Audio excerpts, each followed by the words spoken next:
What is this? Signs you are a yogurt male. Better than an alpha.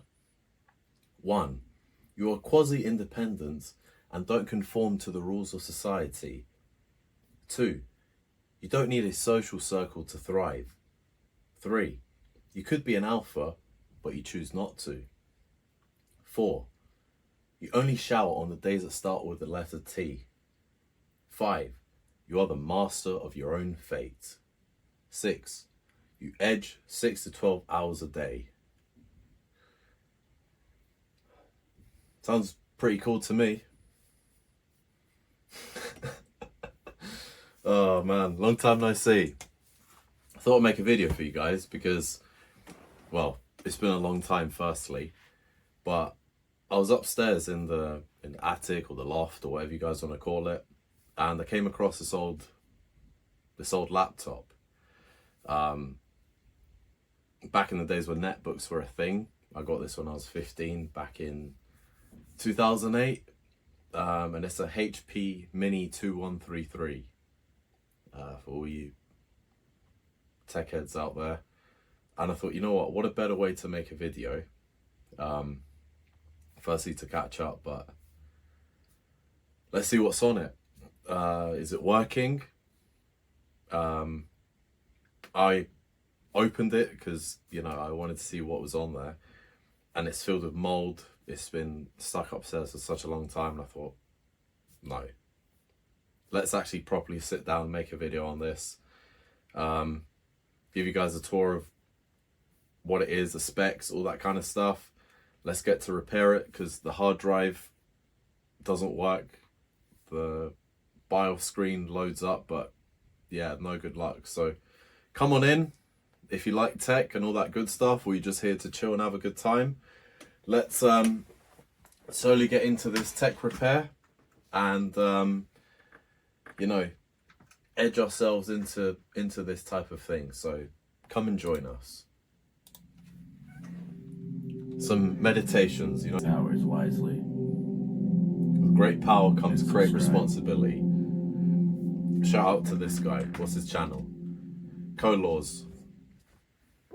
Amazing speech, have to say. Okay, so let's bring it on to the next one. Let's cut and let's get to repairing. Now you're...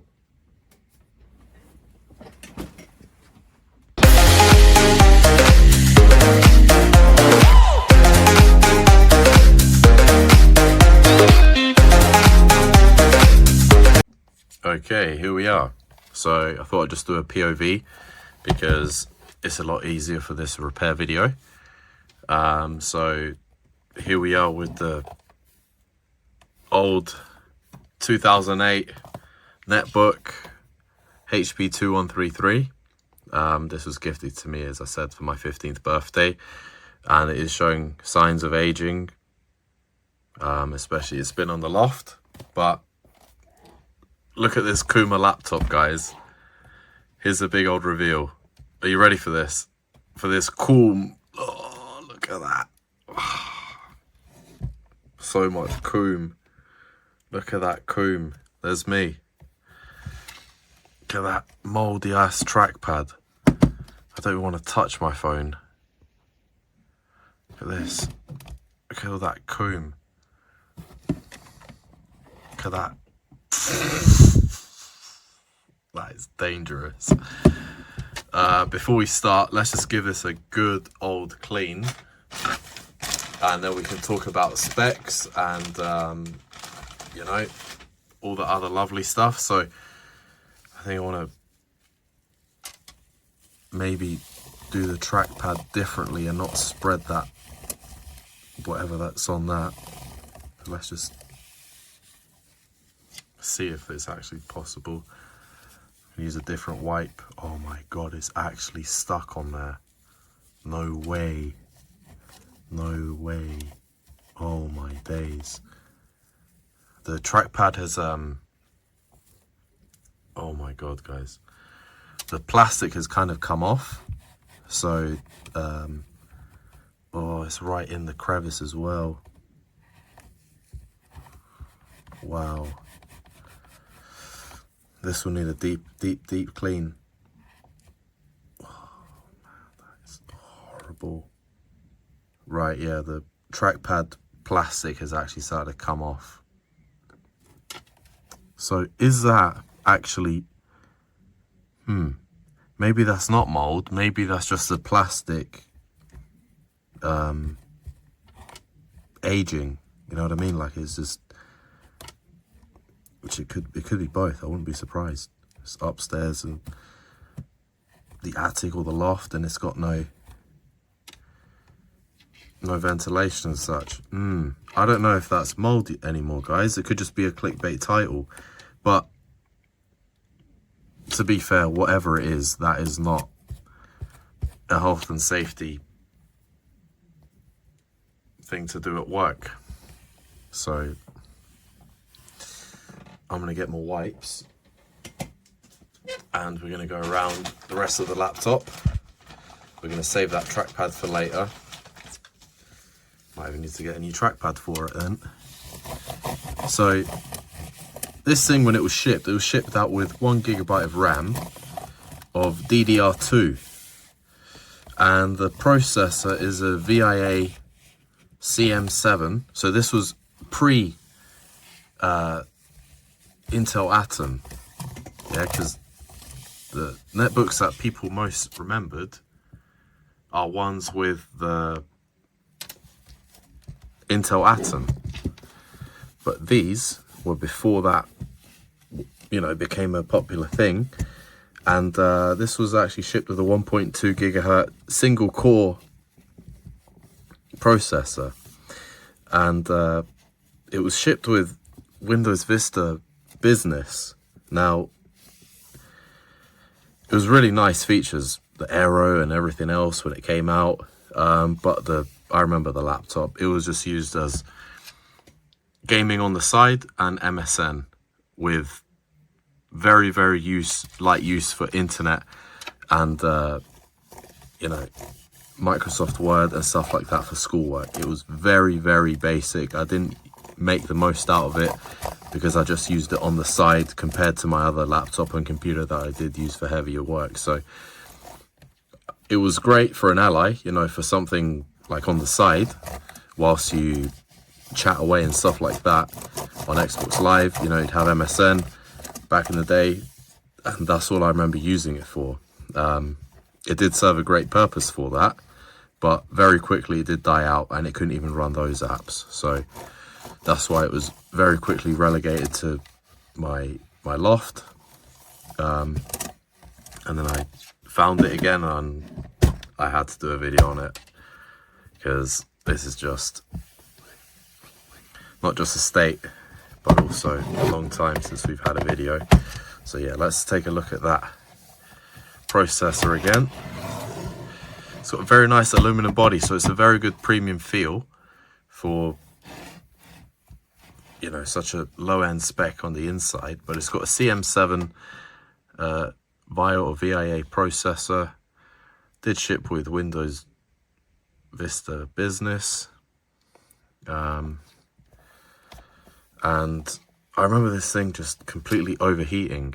The fans here on the side, the grills, it would get so hot that I couldn't even put it on my lap. I had to use like one of those things that you have breakfast in bed with, because it was just completely unbearable. So I think I'm going to remove that grill on the inside, because then it'll get better airflow. So yeah, what is that? It's like crust. I don't know. I think the plastic's peeling, but also maybe mold as well. I don't know too much what's going on there, but that's just might just be a case that I just remove that plastic and keep the trackpad bare. It's just literally peeling apart. Yeah, okay. I hope it still works after that, but we'll get into that soon. So let's take this apart and put some copyright-free music to disassemble. I will just get the upgrades shortly. And yeah, let's do that. Peace. Peace. Just remembered, before actually disassembling it, now I'm actually able to touch it somewhat safely. Let's look at the ports that it's got, because it's actually got quite an interesting bunch of ports. So it's got a VGA out display before the good old days of HDMI, in case you wanted to hook this up to a projector in your, you know, business meeting. It just doesn't have the two little screw roll-up things that it's got as a standard VGA. There's that dreaded fan port, which was just absolutely horrible. It's overheat. That USB port there is a proprietary extension dock thingy that HP used to have. So it is still a USB, but then that little tag bit over there, the little jack port, you can hook it up if you got expandable ports and stuff. So yeah, quite interesting. There's a line-in jack and a headphones port and a microphone port. So yeah, there's your optionality. Back when devices still had a headphone jack. There's your power on. There's your CPU. So every time the hard drive is loading, that will display. And it's got a dedicated wireless or WLAN switch, so you can switch off the internet on and off. This is quite interesting because you've got an SD card slot which comes out like that, but then you've also got an express card slot. I think this is what it used to be called back when computers used to have that for whatever expendable memory used to have. You keep all your memory cards in here too, or stash your weed like I used to.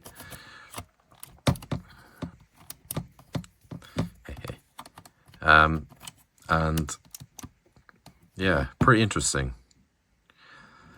Quite a lot of optionality really for a little netbook. There's another USB port. I don't know if that's gigabit Ethernet or not. And there's where the charger goes into. And then you've got your Kensington lock. So yeah, very, very business minded. And then the battery is a 3-cell battery. Wow, that's sticky. I hope that hasn't exploded. No, that's good. Oh yeah, there's a lot more. That is definitely mold then, because then that's not plastic, that's mold. Right, I'm going to clean that up and then we'll start disassembling things, yeah? Peace.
sun, searching for a longer day.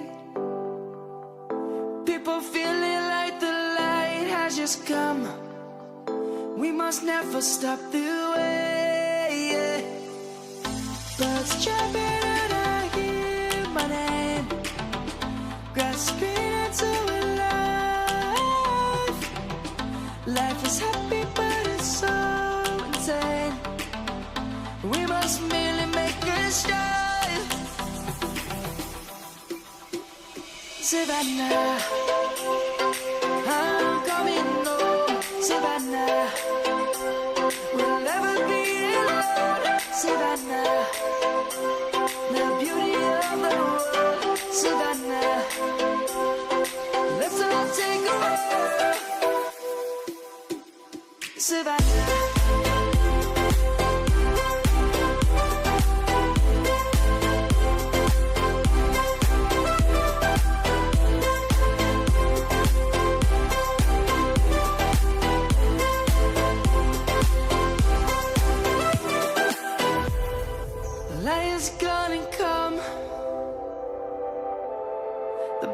Just begun.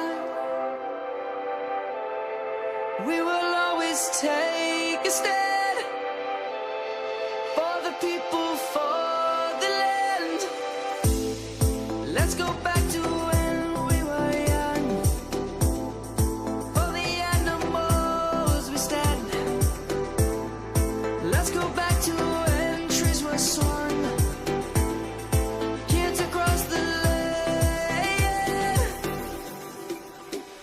Savannah, I'm coming home. Savannah, we'll never be alone. Savannah, the beauty of the world.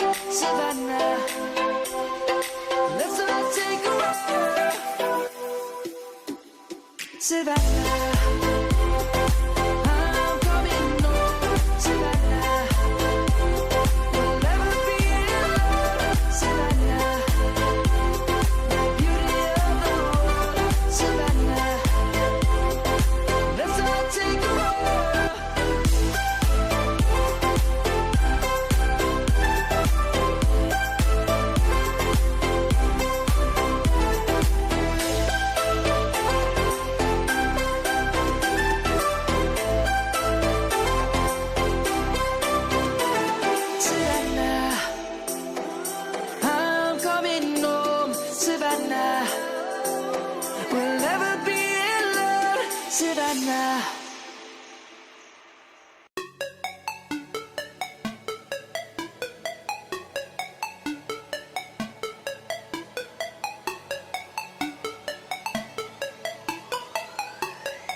Okay, here we are. So, there's that motherboard. See that thermal paste is all dried up, completely gone by now. We've actually got a thermal pad on there, which helps. But I'm probably just gonna put thermal paste around it, just in case. So it does have a little GPU. That's probably the CPU. This is VIA behind it. Very interesting. Let's get this all cleaned up. Look how big that express card slot is. This makes up a third of it. I'm not sure if I should replace that battery because I didn't really check it. But if it connects to the internet, then it should be fine. And there's your Wi-Fi card, which I'm guessing you can probably convert to extra storage, since it's like a little M.2 slot type thingy. Right, let's get this all cleaned up. That whole fan was doing that whole job the whole time. That is crazy. That is nuts. Okay, see you on the other side.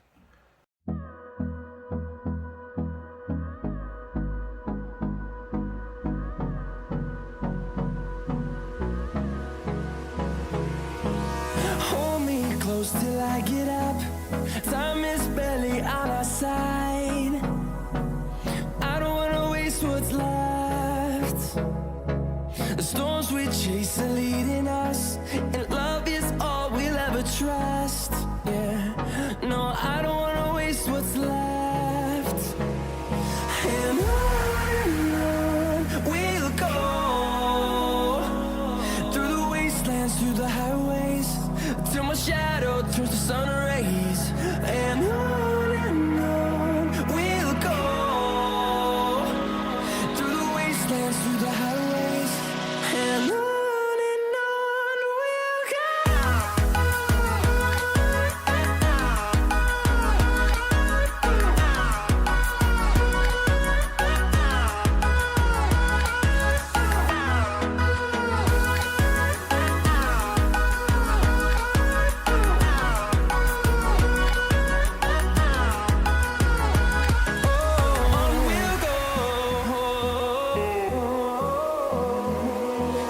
Finding life along the way, melodies we haven't played. No, I don't want no rest. Echoing around these walls, fighting to create a song. I don't wanna miss a beat. And Okay, so I thought I'd get it at least to this level here. It was just quite hard to film everything with this little stick that I've got right in the middle of my desk, and it's very cramped here. So yeah, all nice and clean, repasted, and I've cleaned up those little trackpad things as well. I hope the plastic hasn't been damaged or it's touch sensitive or whatever. If anything, I'll just end up getting a new shell for it. But yeah, same classic shell. Thing hasn't changed for a year. Who remembers that sticker? I think there was another one for more premium laptops, but yeah, I used to show that off. Right, so here's the memory stick upgrade that I've got. I've left it in this little electrostatic bag that I've keep my little RGH stuff on. So yeah, this is the 2 GB of memory, and if we compare that to the original, should say 600 whatever it was, clock speed whatever. So yeah, should be all good to go. I've double checked that the pins line up and whatever. So yeah, let's plug that one in.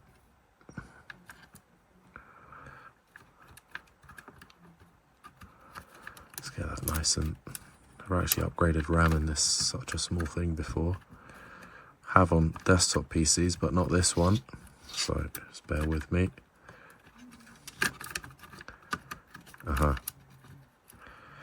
That's it. Sure that the tabs go in. Should.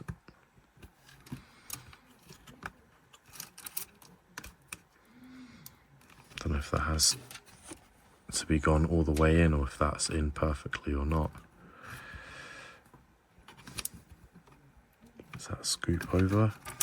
I think that's how it is. I don't want to be too hard with it. And right, so before I change the hard drive, this was the original one, I did think about a SATA, not SATA, a SSD, right? Because it would run faster. Now it can run an SSD, you just have to run the BIOS tweak, which is fine. But I want to show you guys something. Check this out. Okay, so here's the SSD. This one actually is compatible with that netbook because I made sure it was compatible. I even bought it ready for this video, but I've got all of these hard drives from consoles, PS3s, Xbox. So I thought, you know what? I'm not going to be using it all the time. And it kind of looks like a cool little Dexter. Don't know if you guys watch Dexter, the vigilante serial killer guy. And look, it looks like his little blood splatter that he collects. Down, da da da down, down, da da da down. It's that Goofy R vibe, Goofy R Dexter vibe. Down, da da da down, down, da da da down, down, down, down, down, down, down, down. Hopefully, we go for a 160. What's that? It's a 20 gigabyte. Right, let me try and find one. Oh, I think I'll just crack the jackpot. What's that? What is that? 2011. 320. That's not bad. I think that's a bit too much. I don't need that much. There's like a 120 or 160. That is more than enough.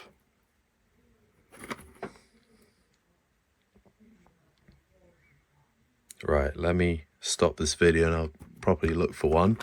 But we're spoiled for hard drive.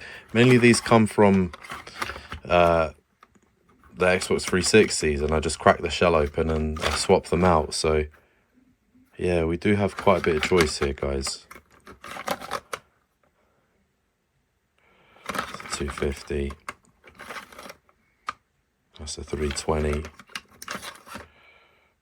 That's a 20. Right, 2 secs. Okay, so we finished putting on all the screws. There are some extra as always, but generally I got it to a state where, you know, I can move freely and do whatever here. So this is the original hard drive.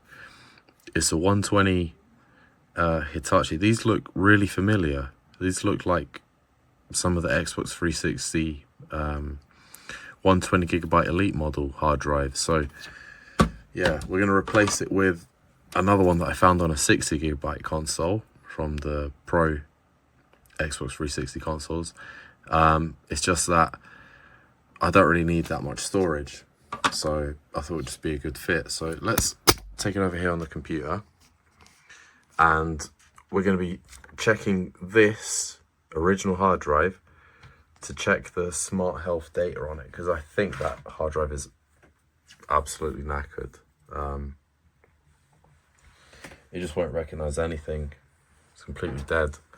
So I'm just going to use this SATA thing here. Let me just put this back on here for the time being. Oh, days. What have I done? Put this back on here quickly. Use both hands. And let's plug it in. We're also going to have to format the new hard drive as well, just to check that it is on NTFS. So if we go onto here, take this out now, I guess. Let's check what the remnants of the hard drive is. If we run this here, and if it gives us a little bell sound, it means that the hard drive is knackered. It's just dead.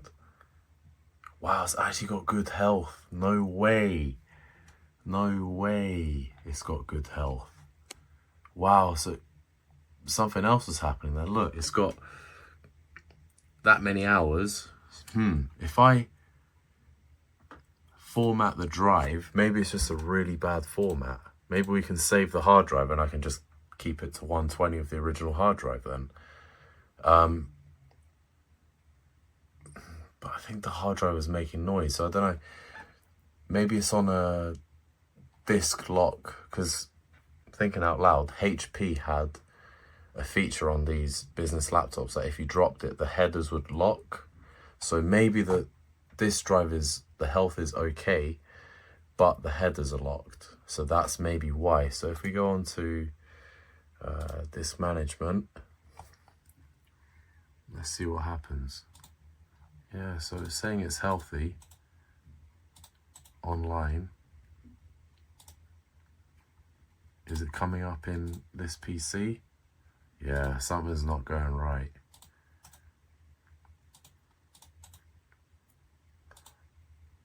Why won't it let me format it then?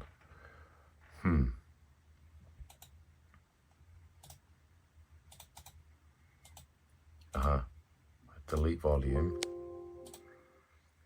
Yeah, there it is, by another operating system. I don't really care because I would have rescued whatever was on it anyway. Is it MBR? Yeah, it is MBR. So I need to make sure that the bootloader is MBR. Let's go to here, next. NTFS, yep.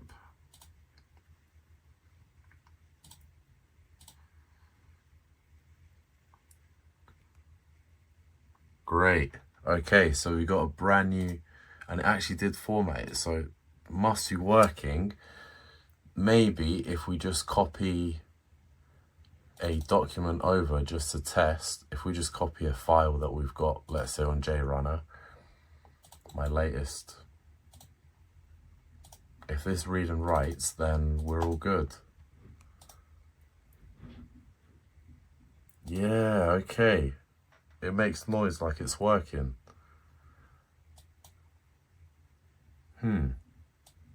Does it open it? Yeah. And it formats it again.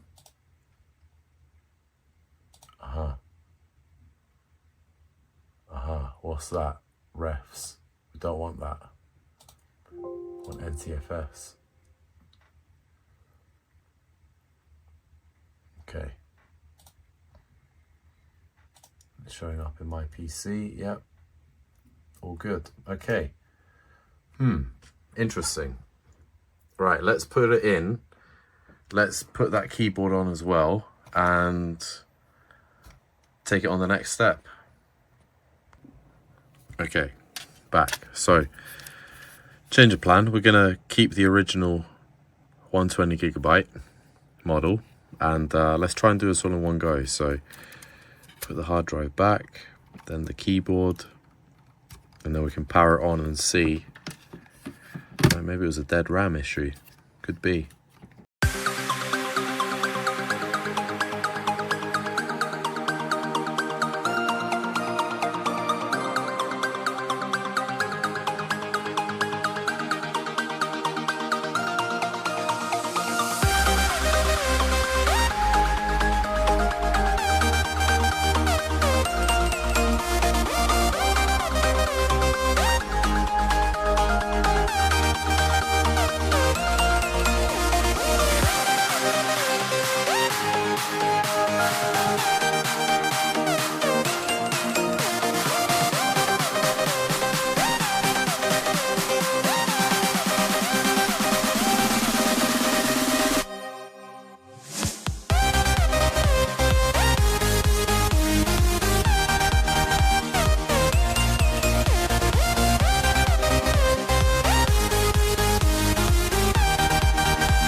Nice.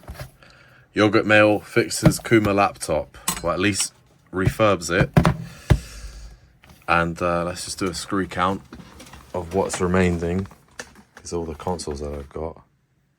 Epson Gaming is kicked off, lads. We're left with one, believe it or not. That's another set that I'm dealing with. It's from a PS3, that was extra. And we've got the 2 rubber feet, so not a bad way to finish it with just one extra screw gone. And I think that was inside when I was going crazy and had to look at how to put this thing back together. Yeah, okay, let's wow, here we go. Don't know what to expect, but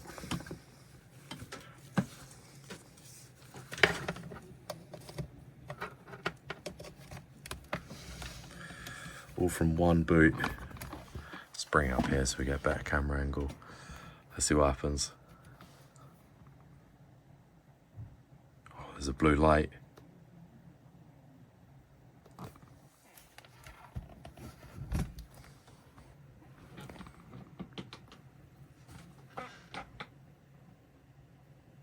I'm getting no display. Shit.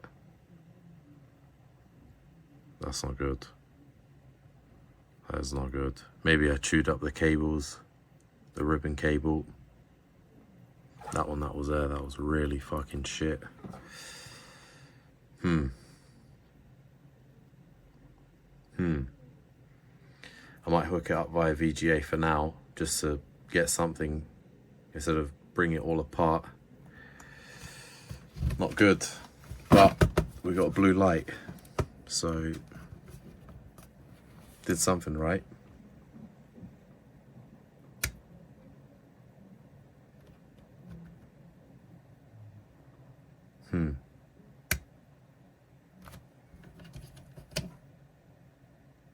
But the blue light's still on. Aha.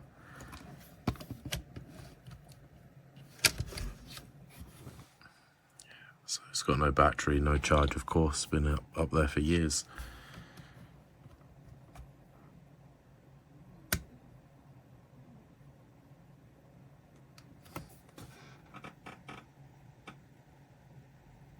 This thing did actually boot before when I was testing upstairs in the loft, so gonna have to see what we can do about that.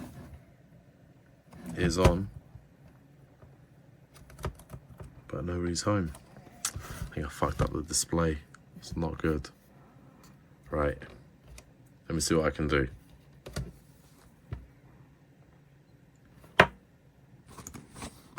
Okay guys, we're back. So I've managed to, here we go, find a VGA.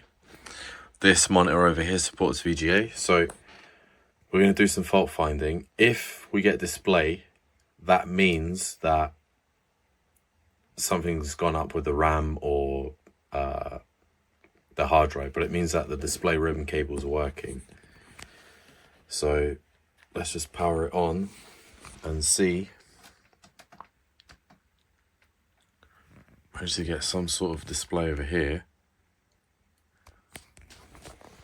We have the blue light.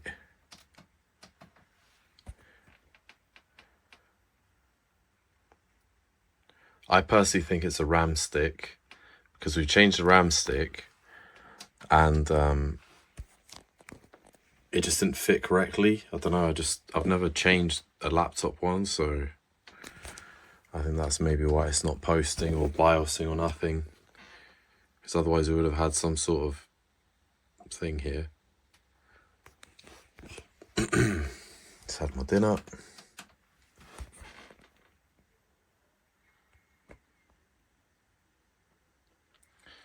Yeah, no display whatsoever. And even if VGA here felt a bit loose. That's nice and snug.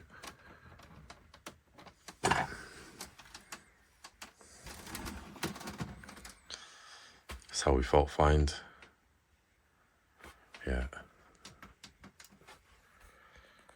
Nothing. Absolutely nothing. Okay, so we're gonna have to take it apart again and check out that RAM stick, or even just swap it out for the original one.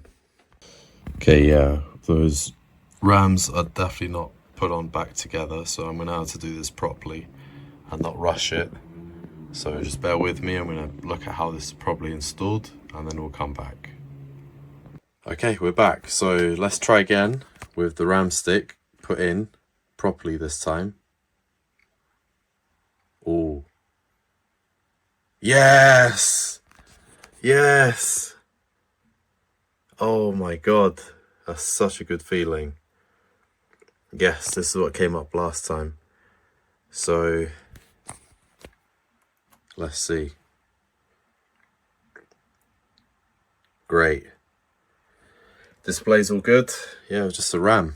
Whilst we're here, actually, we could check if the RAM...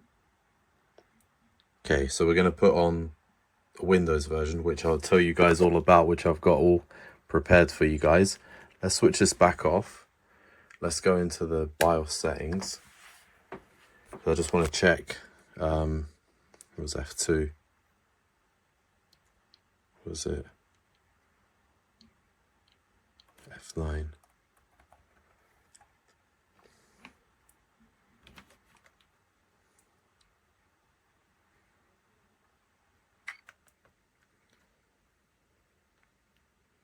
It'll be so quick on these little menus.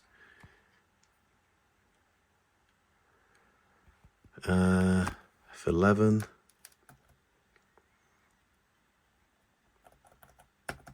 Okay, it don't really matter because Windows will tell us.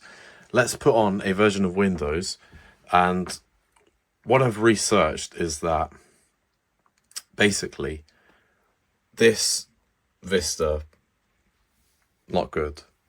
7 as well, not good. So we've got some options, and considering what I'm going to be using it for, which is basically just like a teleprompter and maybe taking down notes and stuff like that.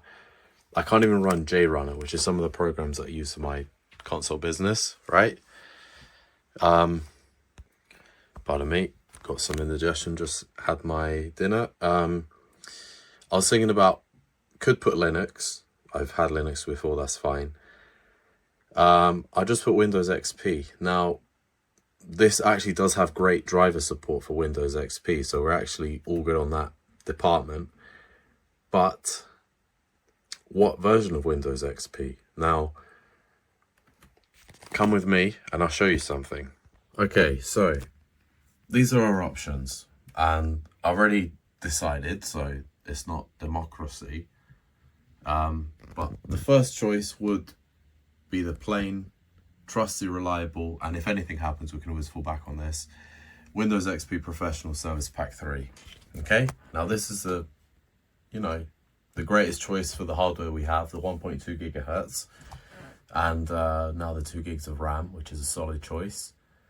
So that's always one. Now, I've been looking at different versions of XP, and there's all these unofficial ones like XP Lite or XP Gold. Loads of people have really shrunk it down to the absolute bare minimum, which means that you get great, you know, performance, but you know, it could be filled with loads of crap and preloaded software like that. Even the new Windows 11 Lite, you never really know what's going to be on there, right, guys? So these are some actual official distributions of Windows XP released by Microsoft. And one of them is called Windows Fundamentals for Legacy PCs. Now, this is a really bare bones minimum of Windows based off the Windows embedded lineup. This is really made for, like, you know, kiosk machines and ATMs and stuff like that. And leads me to the next one, which is this one. This is a really, really nice looking version,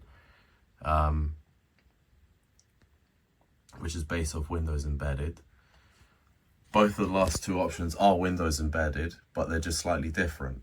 Okay, so this is a slightly newer version, which they're both really lightweight anyways, or the other one, which came out in 2006. So I'm going to go with the original one of Windows FLP because it is even more lightweight than this one. Even though this one looks cool, it's nice, that nice little theme they have going on. The other one ultimately is a lot more reduced, so it should run smoother.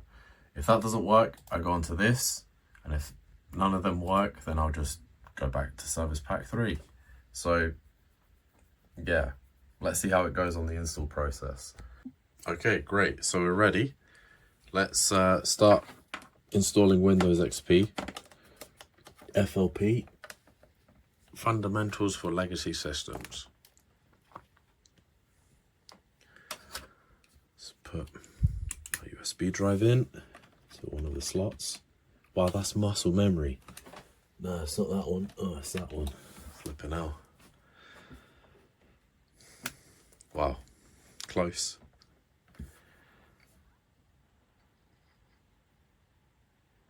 Hey, so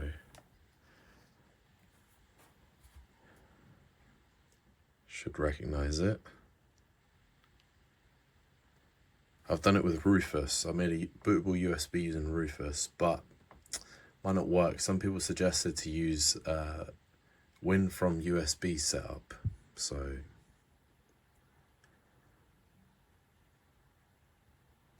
depending if this works or not, if it recognizes the USB. Oh my god, there we go. There we go.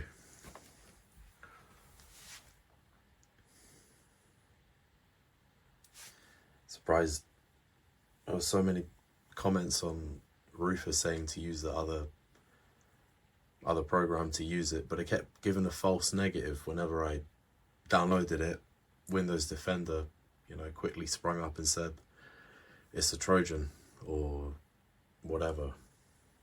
So I just stuck with Rufus. Might give us a blue screen, so we'll see. If not, I'll just have to dig deeper.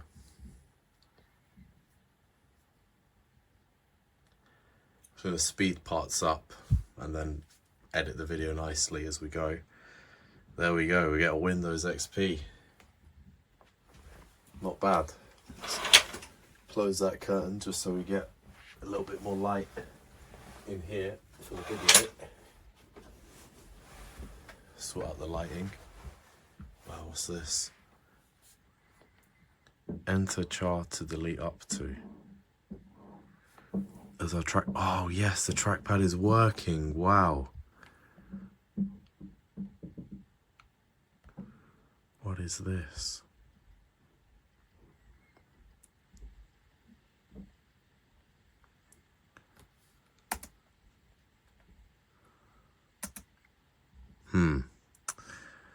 We're gonna have to know some commands for this. So what's it saying? X setup. 2 secs. Okay, so I'm back on my desk in case we need to diagnose anything. Makes it easier because we can diagnose in case we get setup issues. So it says enter chart to delete up to, and it looks like a little DOS box thing here. So we're gonna hit escape. Enter, that's fine. And then here we're gonna go to setup. Setup doesn't work. So, oh, that did something. Awesome. Aha, and that click button works as well. That's excellent. Nice. Want to set up Windows on my computer? Yes. Answer, yes. See, this was made for like bulk setup, so in case you're like an IT Discord mod, one of those guys, then yeah, you can go around your whole factory and whatever and set up all the kiosks. So 2 seconds, I'm just gonna insert my product key. Okay, we're back. So that seemed to work, and we're just gonna put the UK time. So Kingdom to Greenwich Mean Time. Stands for, this is a UK keyboard. believe so, yeah, because it's got the at thing down here. Usually at is up here on the US keyboard. So we're just going to make sure that the right keyboard is there. And this includes the whole thing. So Windows Desktop, Remote Desktop, Internet Explorer. This installs all the configuration. This is just a typical one. So, but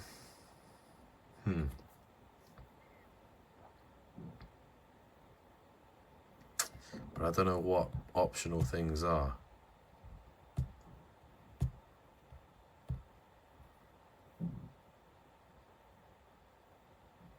I'm going to leave it with typical because the full one is almost double the size. So that's probably just like a normal Service Pack 3. Let's see, just curious what's under custom configuration. Oh. Okay, yeah, so you can really go in and check all the things you want. So like what languages you want. If you want Windows Messenger, which I don't really need. Let's go with typical configuration. Okay, yep, so it did recognize a hard drive. The hard drive wasn't dead. And let's go to this one.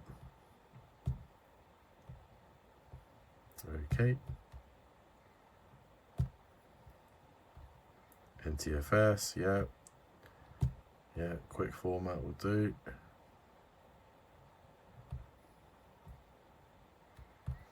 Name is Bitchass, and we work for Epstein Gaming.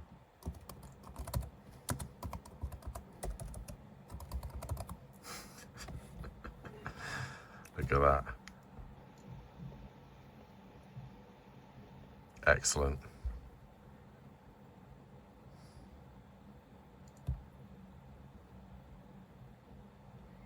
Computer name.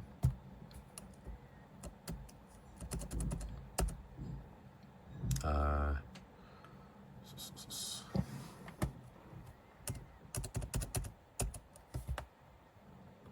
sure if I need to give it a password or not.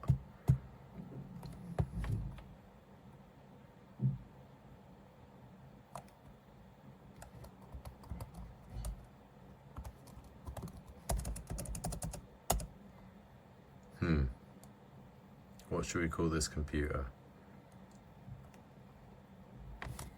We should go back and just leave it as a default. There you go, so you know which computer terminal, in case we have an array of Epstein computers, you know which one this Epstein computer is.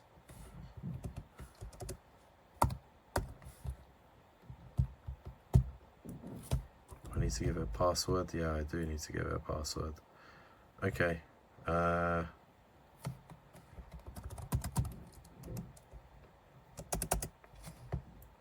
can tell one of you nerds probably know what I just typed in, so.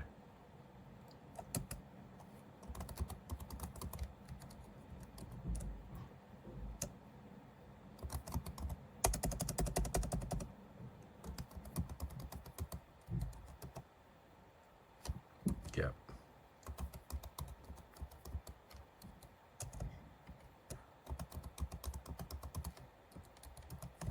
Stick with that. You must enter a strong da da da da da da da da. Okay.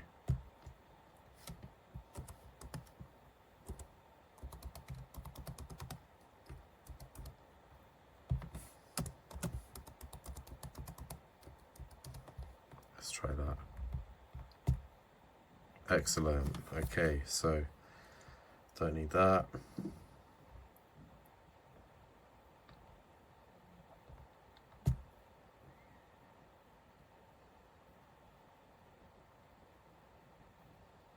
Don't need to be in a work group. There we go. His name is Bitchass and he works at Epstein Gaming. He's got his dream job, mate. Well done. Awesome. There we are. copying core OS. So it looks like we've got the absolute bare minimum Windows XP setup, and it's actually running pretty fast for a mechanical hard drive. I don't think really that SSD would have really done much. I mean, yeah, if you're using it as a daily driver, but yeah, not bad, not bad. So far, so good. Right, let's pause it, and we'll keep you guys updated with the progress. Okay, there we go. It's done. That simple. So we're back. It's gonna restart. That setup took no longer than 10 minutes. So pretty well happy with that. Let's exit out of here. Let it restart and do its thing. Take that USB out. Let's see what happens when it restarts, if it recognizes a new partition it done, or if it needs more commands. It should be plug and play now. Oh, there we go, error loading operating system. What the hell is wrong with that then? Maybe it does need the USB drive to be plugged in, because maybe it wasn't completed yet, so my bad. I'll plug you back in.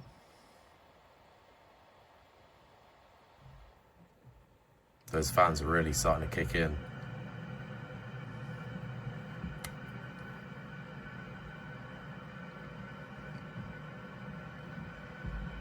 Someone's using the tap and you can't hear it, but I have to take my word on it. That's how I remember it last time. That little tiny fan, back when I was using it, used to be on full blast. Yeah, error loading operating system. What have we got here then? I think Rufus doesn't like that configuration, so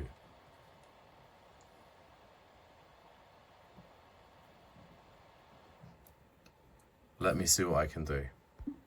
Okay, so I've used the Win to USB way instead of using Rufus, because apparently in old netbooks and stuff like that, it's the better way of doing it. So let's see what happens now.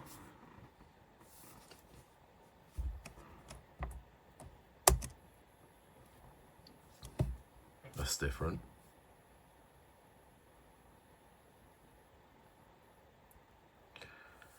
Okay, wow, so we get like a little Linux thingy. What's this? Auto detects and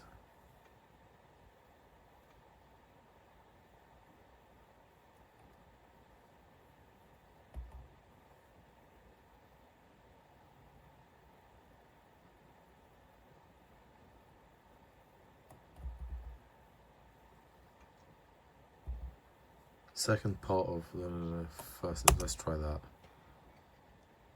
Yeah, exactly. Error loading operating system. Okay, so it's found the secondary thing. So the USB drive installed it using the old method, but it won't load it for some reason. So maybe the ISO is wrong, or maybe Rufus installed it wrong. So let's just do a fresh install over again, and let's get to the bottom of it, because maybe just maybe it was Rufus that just didn't install it correctly. So let's try this one.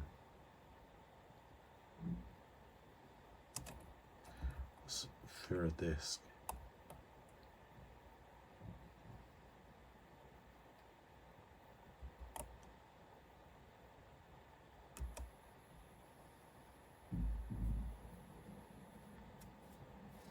Cannot find video that says 64. Yeah, because it's a 32-bit version.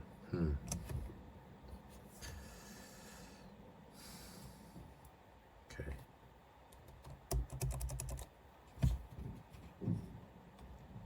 Switch it off again.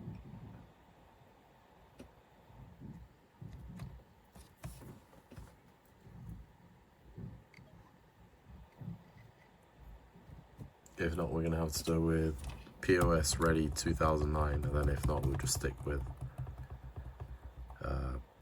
the regular Service Pack 3 version of Windows XP.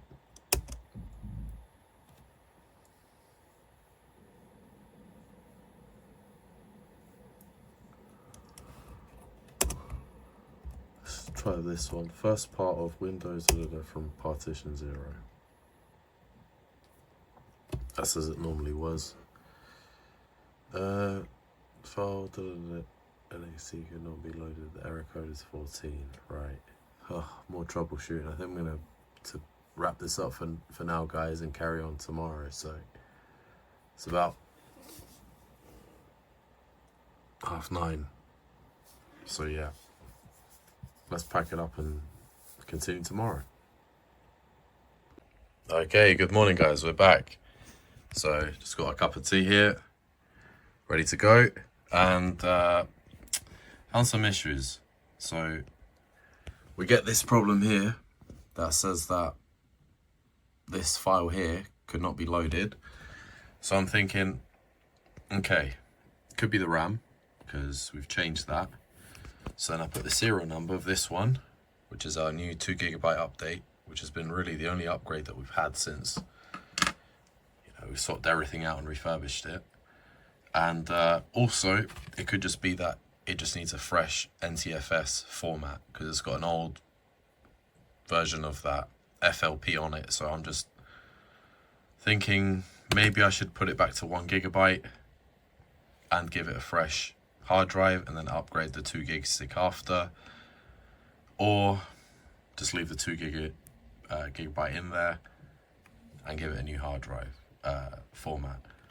So what I'm going to do is format the hard drive, leave the 2 GB in there, and if we get those errors again, it's definitely the memory stick, the RAM stick, yeah? And then we know that the stick is faulty and we can return it. So that's what we're going to do. Let's put it back together and we'll just have a normal setup of Windows Professional Service Pack 3.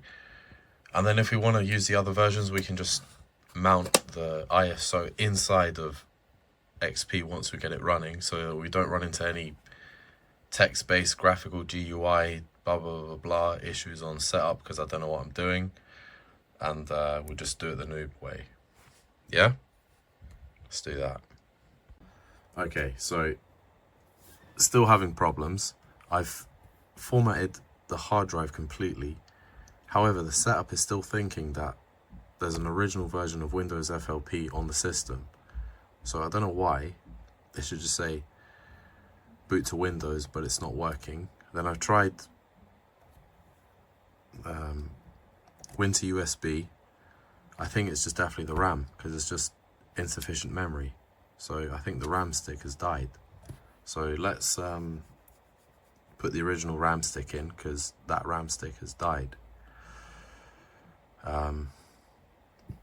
All of the setup files are done, unless a USB drive is dead, as it needs a USB 2.0, because this is USB 3.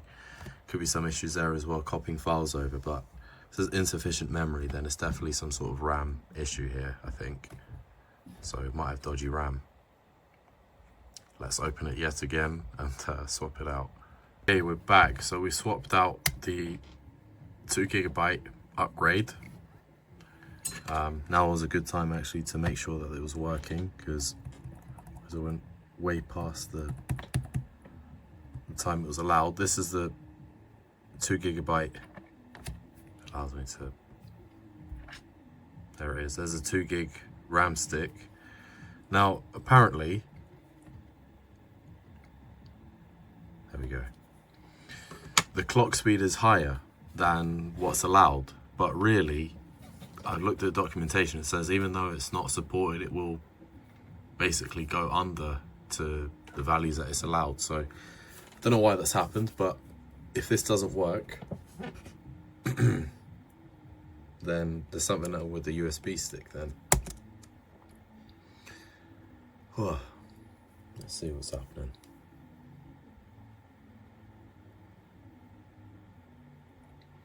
Don't know why, but on here we seem to always be getting And there's a previous install of Windows for some reason. So let's see what happens if it's able to copy the files over on the original stick of RAM. And if not, then it's a problem with the USB drive. It has to be 2.0. Wow, we still get the exact same problem. So something must be wrong with the USB drive. It's not recognizing this USB drive for some reason, because it is USB 3. And maybe it's just that compatibility then. Maybe the RAM is working. So let's do some more troubleshooting.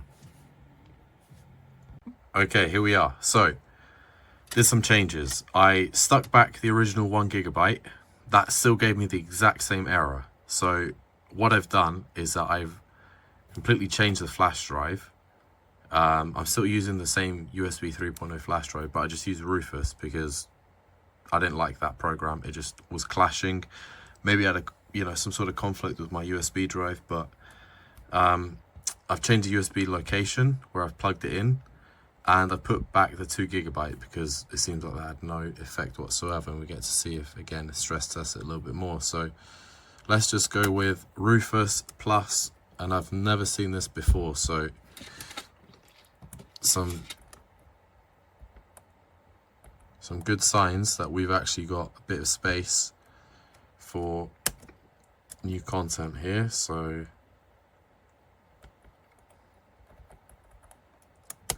I just reformat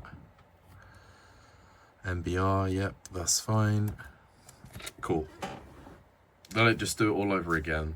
But we already have a lot more progress because at least we get into the setup compared to the other one where it just didn't like, for whatever reason, and it just said it didn't have enough memory. So let's see if this changes anything. Fingers crossed, and yeah, we'll see.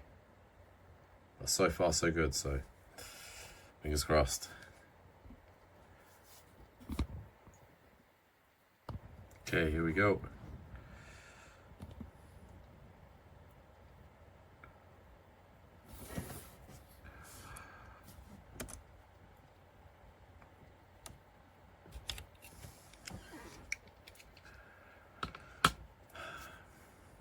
Let's see what happens this time, if we can actually go into the second part, because for whatever reason it stores it in the first half, and on the second half we get nowhere. So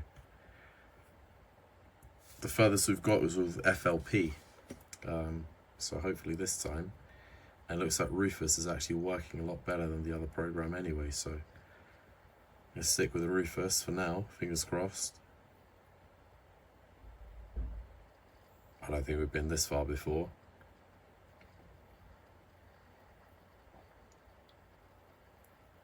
Wow.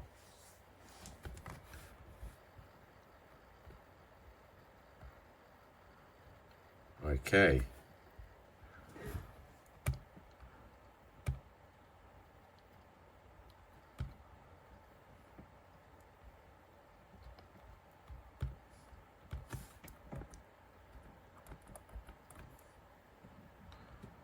File name.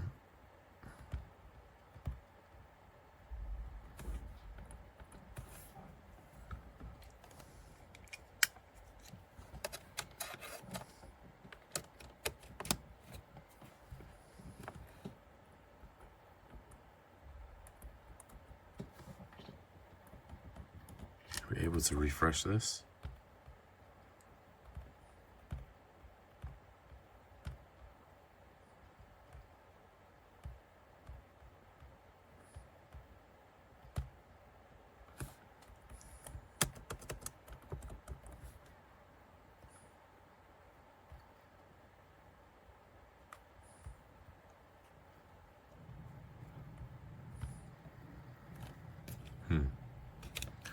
We need to tell the setup where to get that file from.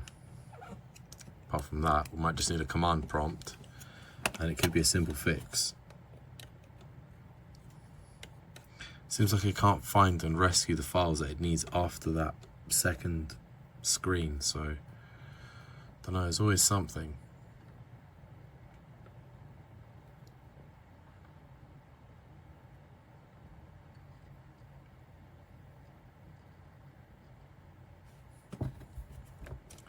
put the USB drive in.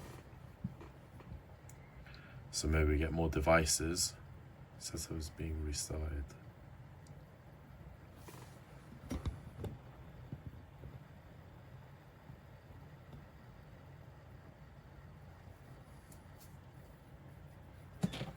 Okay.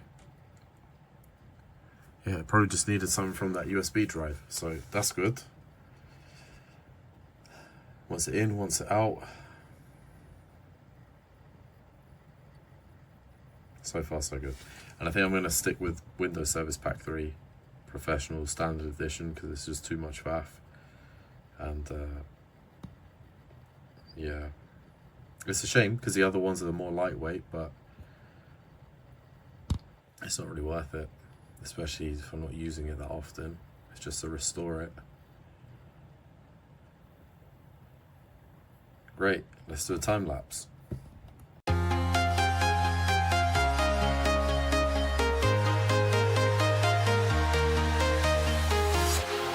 walking alone, the streets are empty. The only thing I can see is my own silhouette. I'm getting stronger, step by step. The clock is ticking, but there's no time for regrets. I've been flying from town to town, from London to Taiwan. I've been all around the globe, trying to protect your soul. We are heroes tonight. We will fly above the sky. We are heroes tonight. Yeah. We are heroes tonight. We will fly above the sky. We are heroes tonight.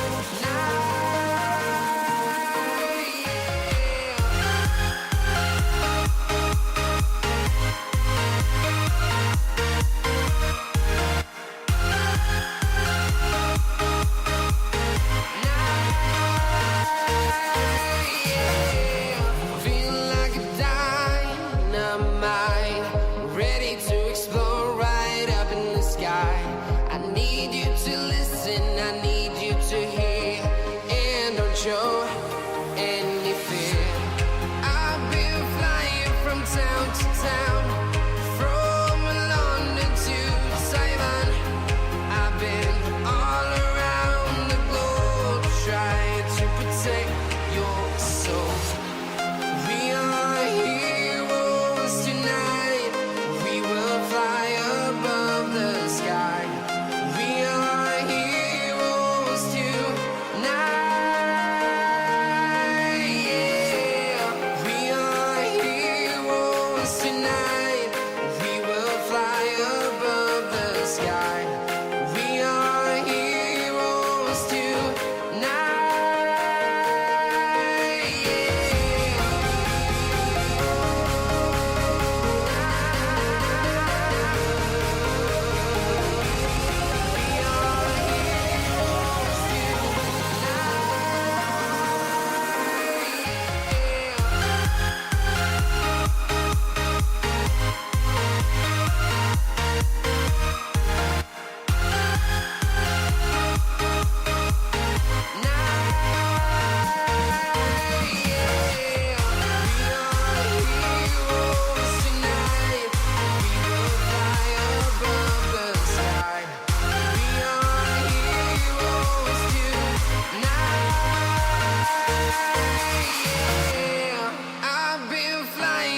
Town to town, from London to Taiwan. I've been all around the globe, trying to protect your soul.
Lions roaring in the morning sun, searching for a longer day.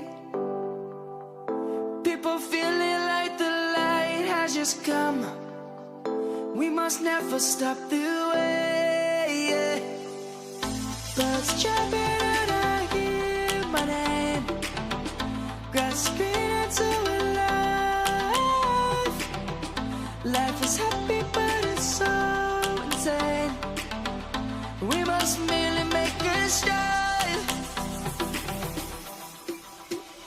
Savannah, I'm coming home. Savannah, we'll never be alone. Savannah, the beauty of the world. Savannah, let's all take a walk.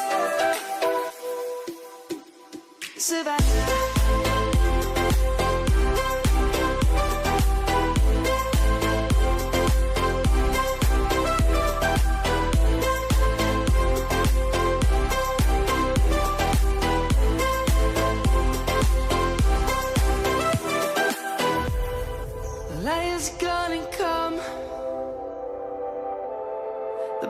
Just begun.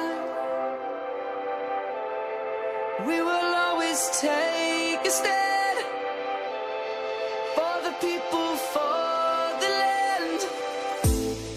Let's go back to when we were young. For the animals we stand. Let's go back to when trees were swung. Kids across the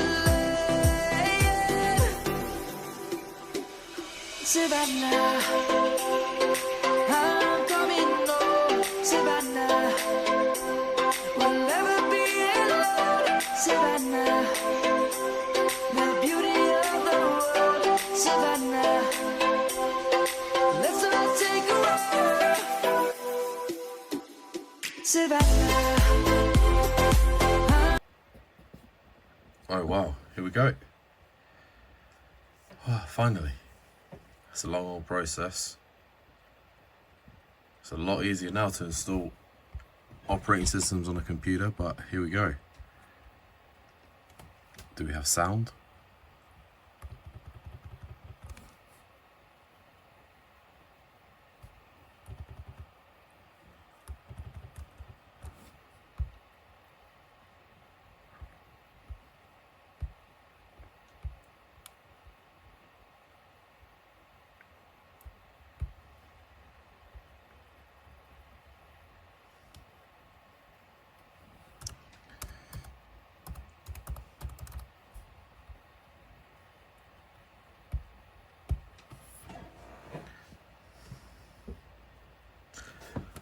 Okay.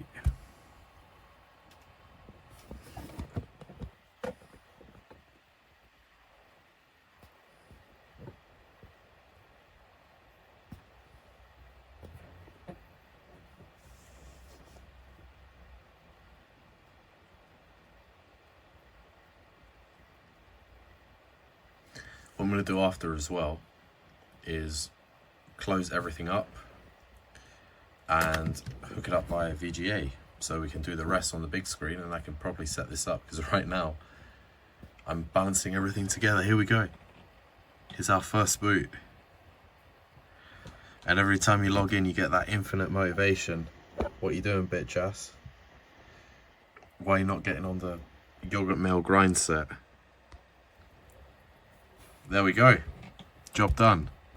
Very cool. There's no audio drivers, so yeah, that's okay. Let's plug this into the big screen. Can we project it on? What's it on the keyboard? It's one of these FN keys for sure. Is it that one?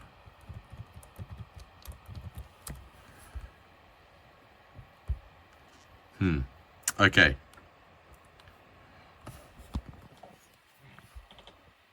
Great stuff. Let's seal this laptop up because we've had loads of keyboard glitches throughout setup, and that was because the screws are not in properly. But at least we got here. Wow.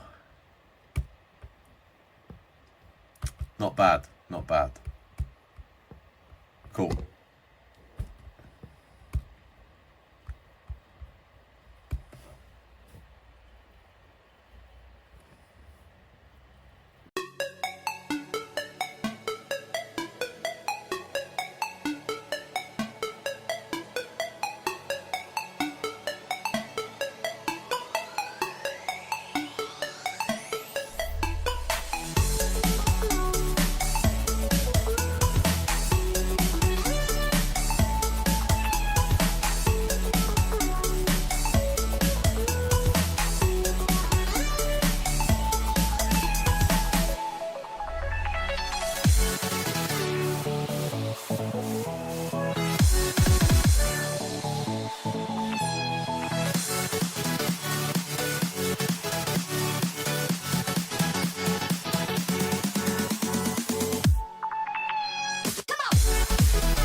Okay, great. So we've got the graphics drivers installed, which means that we should be able to display it on our extended monitor. So let's have a look. Hey, there we go. Look at that. Good stuff.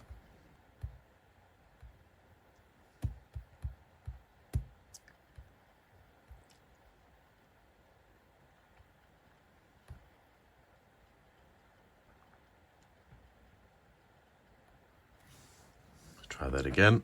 Let's have a look if we've extended the desktop. Oh, look at that. Look at that. We got Minecraft. Look at that. Beautiful. We are very, very slowly making a lot of very slow progress, but we're getting there. Okay, progress. So I've managed to use the extended display. So it just hooks up to my main monitor. But I'm still having to hold the selfie stick thing, so progress, but we're just going to do this for the rest of the video. So let's do that, and then we can start. Wow, I haven't seen that in a main desktop in so long.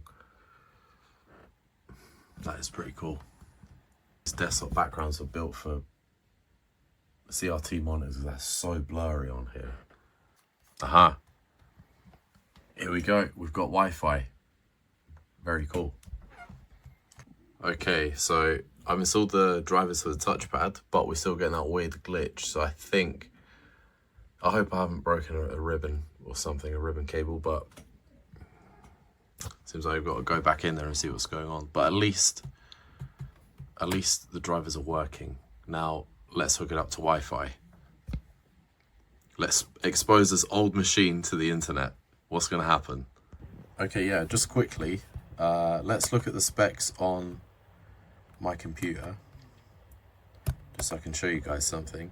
So here we are, Service Pack 3, Windows XP, registered BitChat, who works at Epstein Gaming, and even though it's a 2 gig stick, it's only recognized 1.75. Does anybody know what's happening there? Is that something that, I don't know, I need to go into BIOS and detect more, or maybe it's missing an update or something.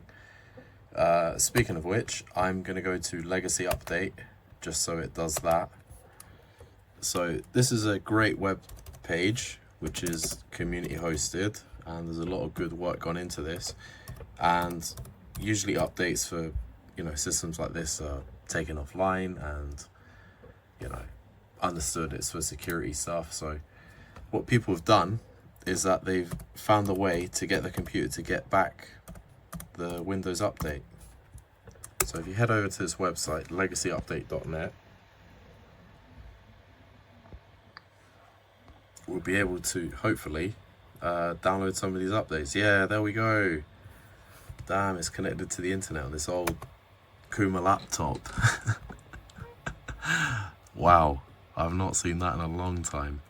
Cool. Okay, so let's XP users may need to follow the workaround here, huh? Compatible. Okay, let's see what happens. Let's see if it runs it normally. If not, I'm gonna have to use this little workaround thing here.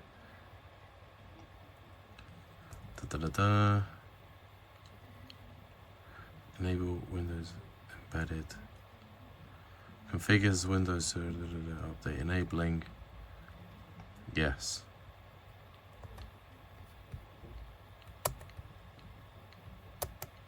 Cool. Okay, here we go with legacy update is doing its thing. Is it really?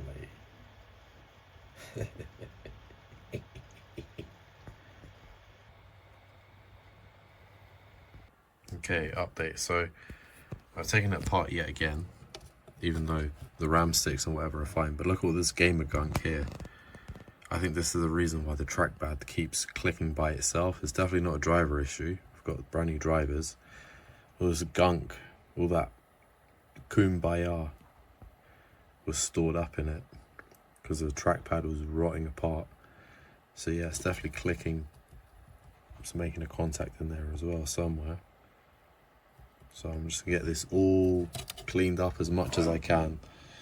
And if not, I'll just buy a new trackpad anyway, so yeah. There we go. Hello, hello, hello. What is this? Another version of Windows who's ready to fuck up Windows again. And well, my logic is that we've got Service Pack 3 working. We've always got that in the back pocket. So I always wanted an embedded system on this little netbook. It's just super lightweight. So the first one, I believe the problem was I did the non-typical install. I should have done the full version. So my logic is on this one, if we go through the setup here, I was looking at some tutorials, and maybe all we have to do really is just do the whole thing. And Windows Service Pack 3 was really quite bloated, and that was running pretty good. So this one should in theory be working fine as well. And it ran Vista Business. It was shipped with Vista Business all them years ago, 32-bit version, and it was working pretty fine. So, well, couldn't really multitask, but this one at least, we should, fingers crossed, be working. So that's my logic. I think I'm gonna stick around, see what happens with this one. I formatted the drive with Rufus, as that really does work. The other Windows program just doesn't work on my laptop. Netbook, I should say, rather, for some reason. So let's see what happens here.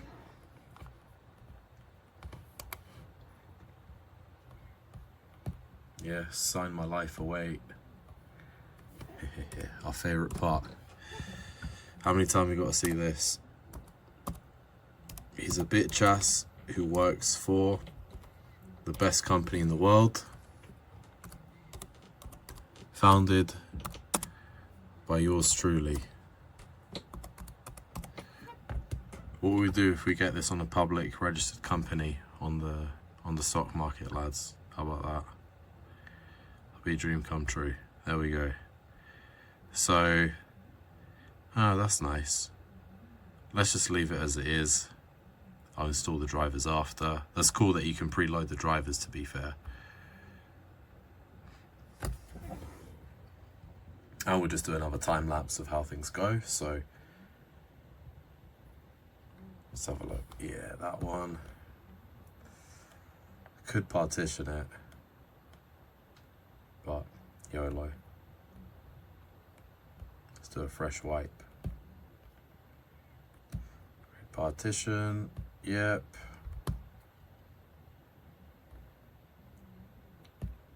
Partition space. What's that for?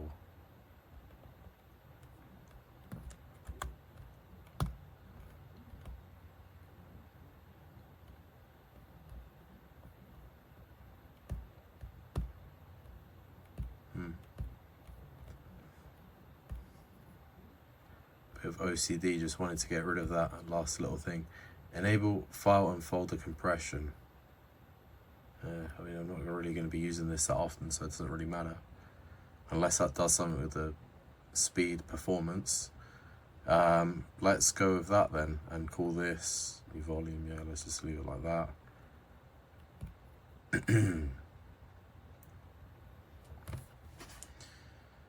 Yeah, for some reason the embedded system, it done the first copy over and then it wouldn't get into the second one, but this one's the GUI, so it seems to be working fine.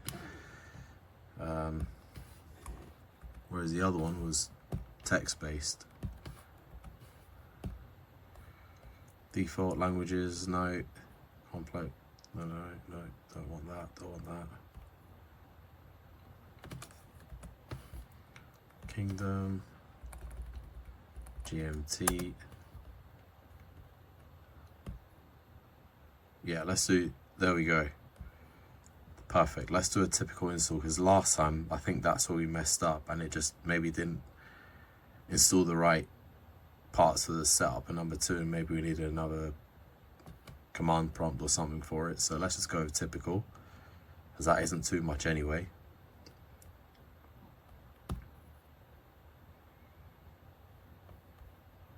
So Epstein, Israel. Look at that.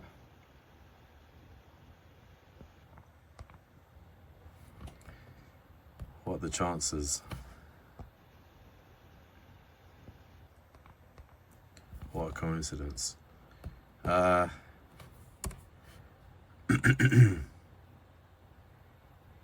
need to put an admin password, okay. Fair enough. Last time I had a bollocking at me because it said that it was too weak. You must select a stronger one. Okay. Let's go with that.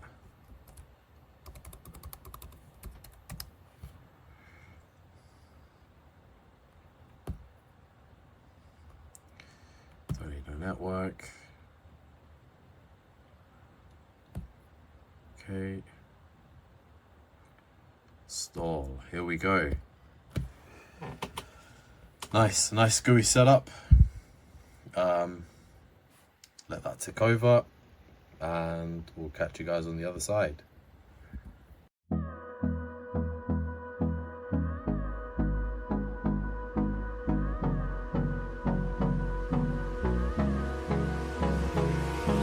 Hold me close till I get up. Time is barely on our side. I don't wanna waste what's left. The storms we chase are leading us, and love is all we'll ever trust. Yeah, no, I don't wanna waste what's left. And on we'll go, through the wastelands, through the highways, till my shadow turns to sun rays. And on we'll go, through the wastelands, through the highways, and on we'll go.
Okay, so sweet. Disaster averted. Here we go. Probably should be wise to write down your password and whatever else. Luckily I didn't have to do all the setup all over again. Sweet. Wow, it looks like a very nice Frutiger Aero type theme we have here. Again, we need drivers and whatever else, but this is very cool. Very nice.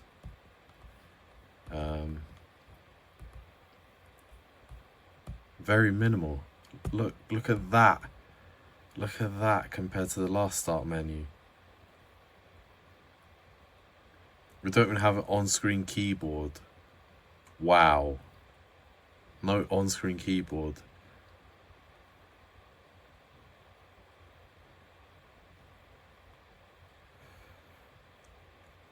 It's a bit too minimal, but hey,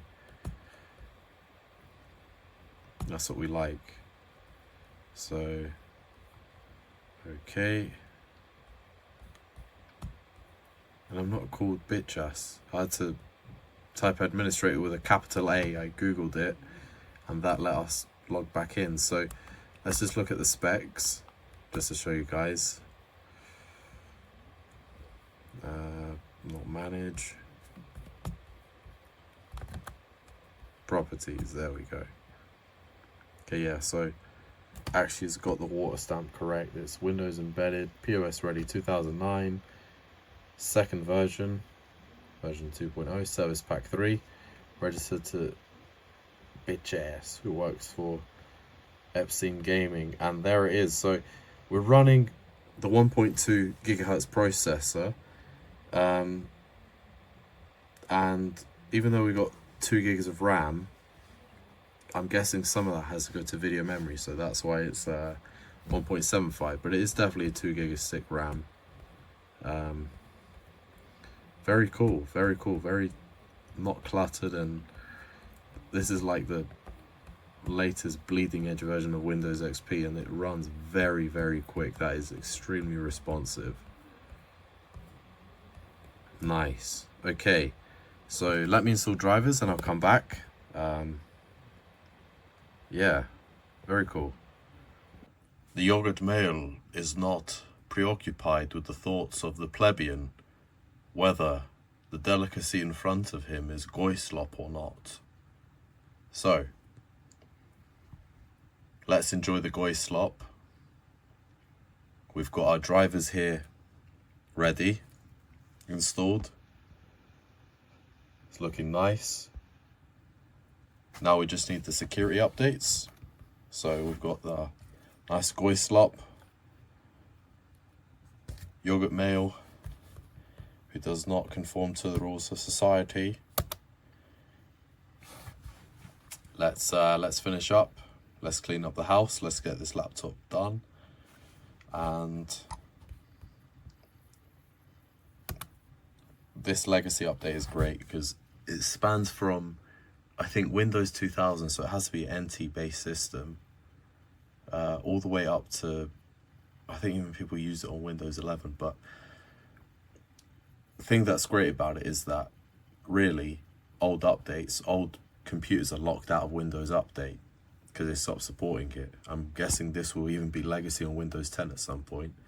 Of course, it's not recommended to go online, but with all the drivers and all the other stuff that optimizes the system, it's great to use. So yeah, brings this old laptop reduced from e-waste to at least some sort of functionality again, which I've not used it, and it's been neglected since, I don't know, I left school. So cheers for the yogurt mail, cheers for the memes. Thank you so much, guys, for continuing to join us on this journey. Don't forget to subscribe. We're almost at 1,000. Can't believe it. We've got plenty of ridiculous things to show you. We've got, of course, our consoles that we do all the time. What we've got here quickly. We've got optional updates, hardware. Okay, so we've got quite a lot of high priority updates. Let's take a look a little further down there. Let's see what software, if it's not stuff like bloatware like this down here, you don't want that. Net framework, great. Okay, so we'll get this stuff soon. Now let's see what the high priority stuff is.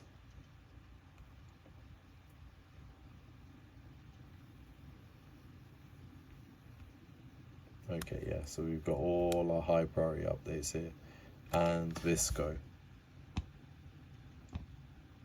Awesome. So let's install the priority updates.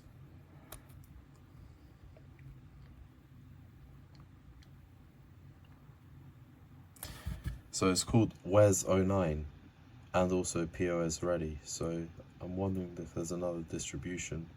I knew there was WES7, which was the Windows 7 embedded. Very cool, very cool.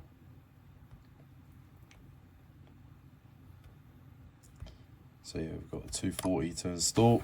That's probably going to take all night, considering it's off Wi-Fi. But again, it's just a work in progress, so we can just leave this on the site just to update. So yeah, let's clean up the house and let's get this laptop done. Nice.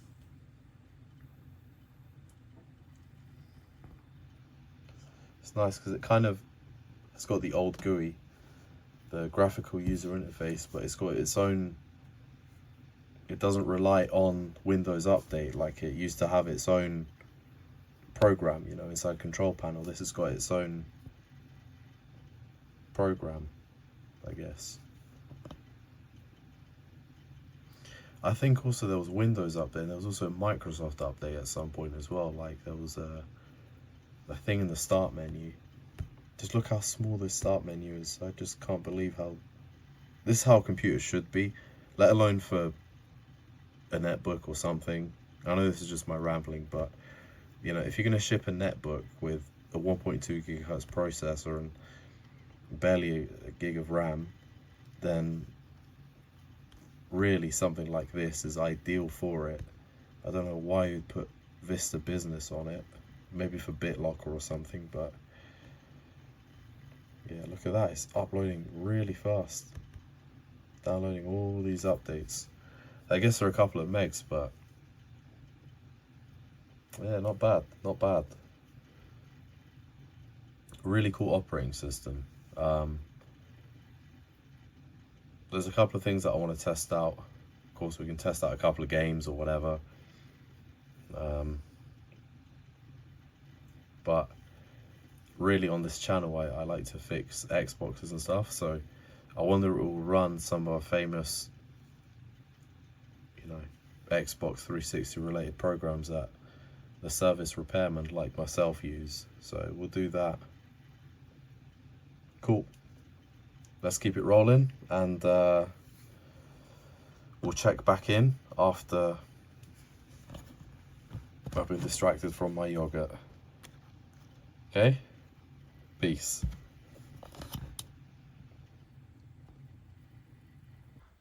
Well, this is episode fucking 79 billion of trying to get this COOMER laptop back to life. And well, who's hungry for some drama? Watch this. Let me just put my trusty old password in. Just as soon as you look at this. As soon as you're about to log back in, I seen that must have downloaded the wrong version, the evaluation and not the full. So I basically got this nice trial ready, thinking that it was going to be permanent, but no, I've downloaded a flipping trial and got it all ready.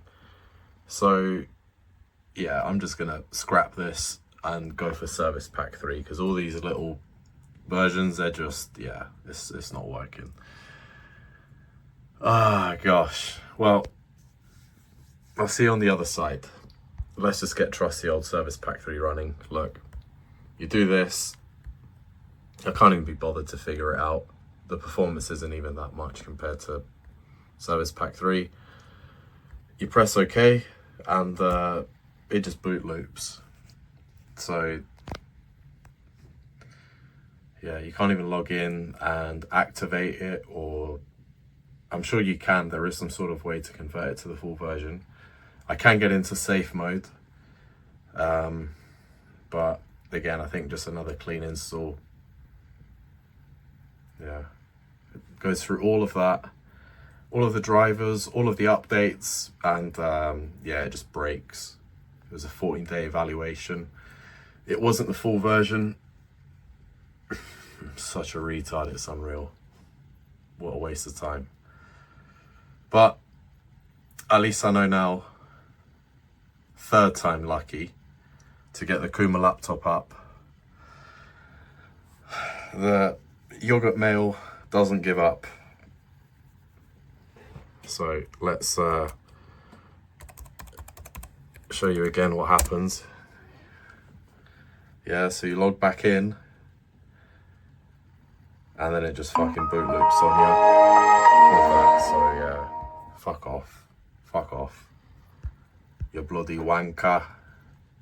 Right, see you on the other side. Let's get Service Pack 3 on there. Hello. Gather round. We got that Goofy R 2008 unregistered hypercam potato setup. I kind of went for Bandicam because that was the recording software, at least a bit more bougier. So now we're set up. We finally got a version of Windows XP that's just plain and simple. We don't have to faff around. We don't have to, you know, get things. Just way easier. So I just went for traditional Service Pack 3 because it's built for this PC. There's great driver support, and let me just show you guys quickly what we've got up to since the last time. So of course I've done all the updates, and this is just way more complete. Like it's got way more stuff here, you know, compared to the lighter version of POS Ready and the other versions of Windows XP. But we got our games, you know, we've got all the accessories, text to speech, if you guys remember playing around with that, Microsoft Sam. But yeah, welcome back to the 2008 setup. We've got our yogurt here. This is my third yogurt that I've enjoyed. So yeah, every day that I knew that I was going to record, I said, you know what,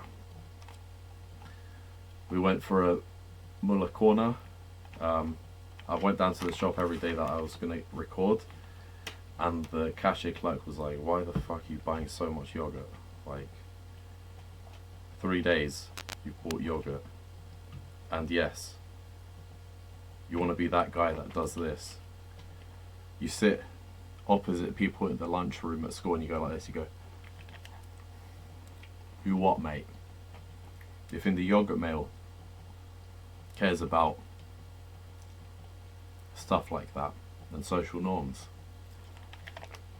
there's your social norms, mate.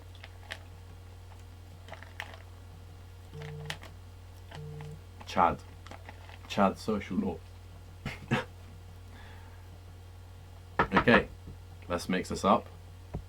And so once you get into Windows, you want to make sure that all your drivers are set up, you know, that it operates smoothly. You know, you've got your Wi-Fi. I wouldn't recommend going online, Bluetooth, you know. And the reason why I've done this is because I needed a setup where I can have something portable and do my Xbox stuff. So we'll get to it, because it's always not that simple. I do have other laptops I can use, but this is the old trusty COOMER laptop. So that is 1-0 from the Yogurt Man to the COOMER laptop. We finally got you in the end. But it's not over yet, as you can see, because things never just plug in and play. You know, things are really never that simple in the world of tech, etc., etc. So let's debrief.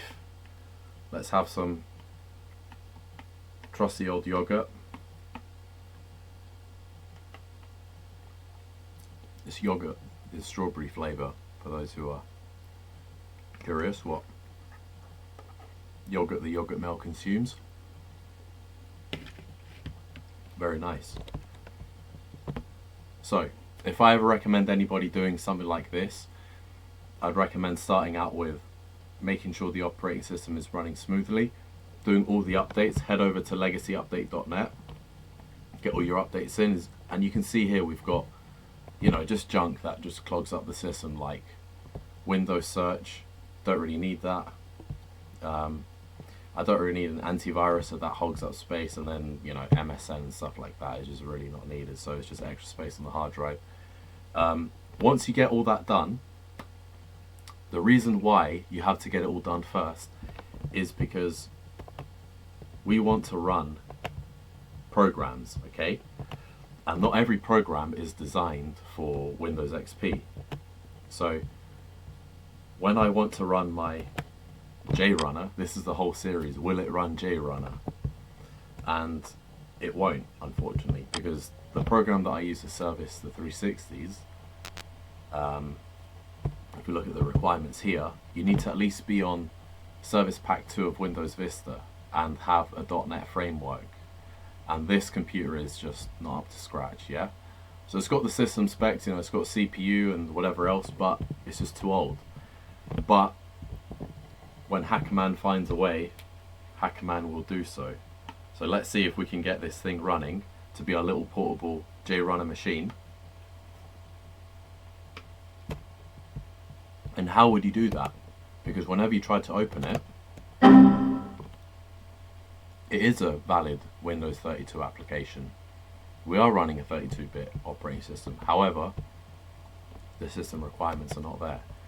So what people have done, amazing work getting all these old computers out of, you know, the junk pile from e-waste system. We can run another update, another unofficial update that sits on top of XP, like Legacy Update, getting you back up to scratch. And there's this great program called One Core API. You can even run modern programs that are on like Firefox, which are not supported or whatever, or if you have newer, you know, things that you want to run on XP. We really try and make this as complicated as possible. You know, I already have a computer, but whilst we're here, we can try and see how far we can push this laptop. I know some people like to use, will it run Quake or whatever, but we're doing our own thing. We're running, you know, JRunner. So I'm going to stop recording in case there's any clash, and I don't want to lose this long recording where I open the seal. Otherwise I'm going to have to go to the shop and buy another yogurt. So we'll take it one step at a time. We'll open this plugin and we'll see if it runs JRunner. Okay? Keep you guys up to date. Okay, welcome back. So now that we've actually got the programs installed, we've got this One Core API installed, that should be able to be like a compatibility layer between Windows XP and Vista, right? And above, so we can actually meet the requirements here. Yeah, so this program is going to behave, hopefully, if everything goes well, and simply start JRunner. Okay, now we haven't installed .NET Framework, so this is always a surprise. You know, we're going to see what happens. Let's see what happens when we try to install JRunner.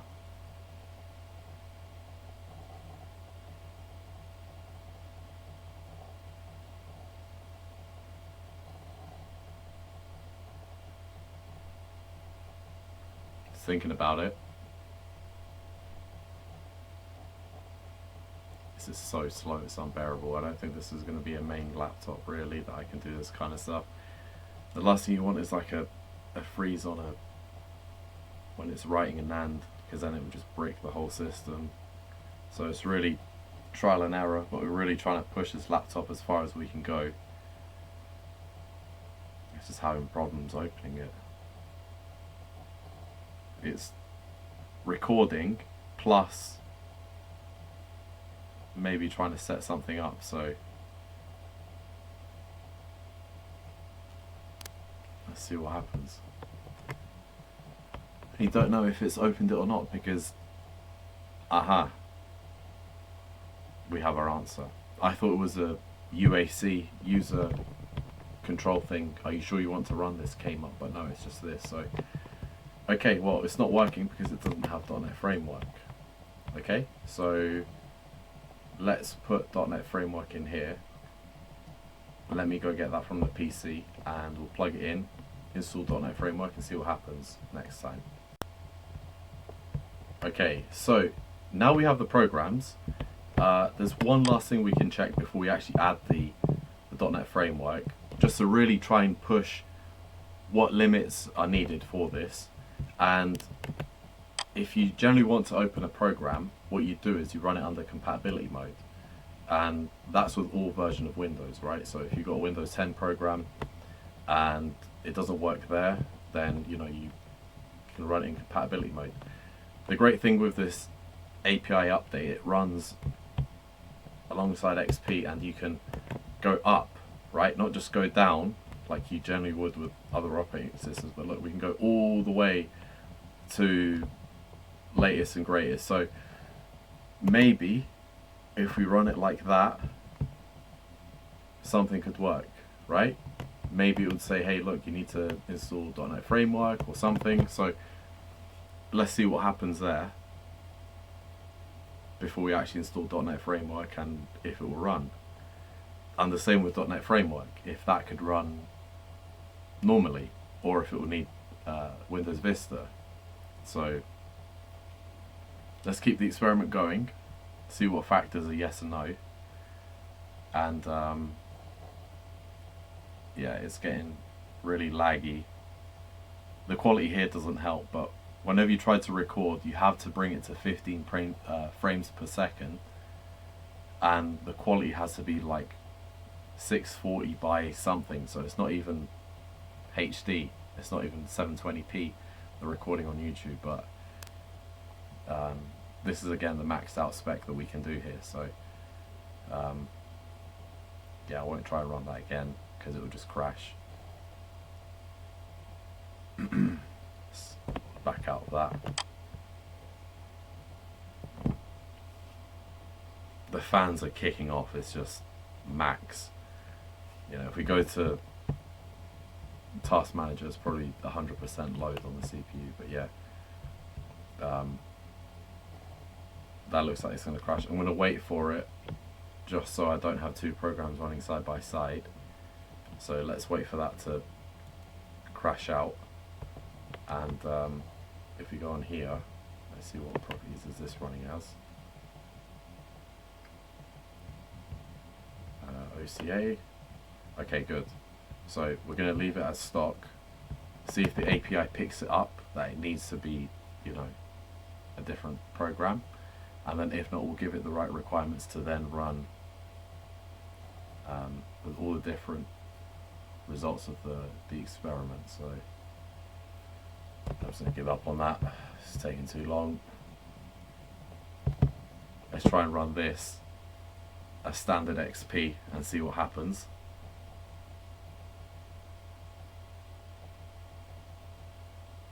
Oh my god. It's recognizing it. Very cool.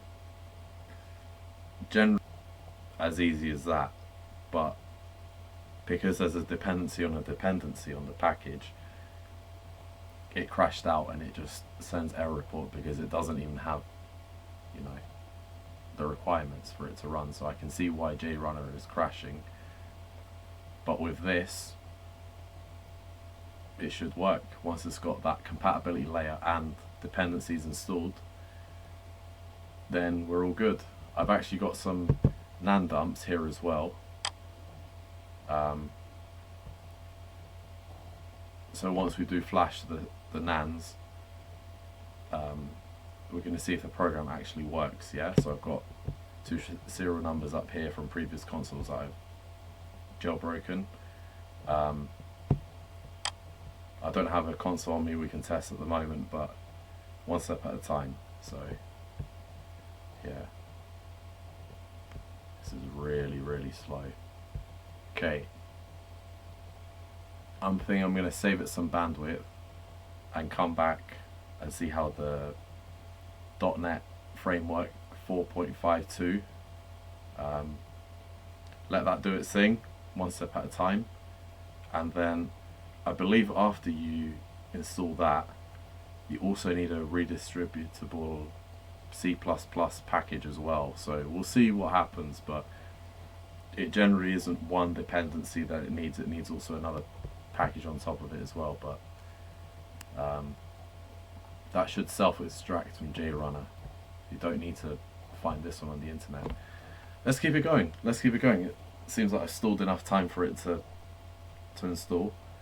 There is a 10-minute limit on this unregistered version of Bandicam, so we're going as close as Retro 2008 as we can get on the setup, unless you found the keygen or something like people did back in the day.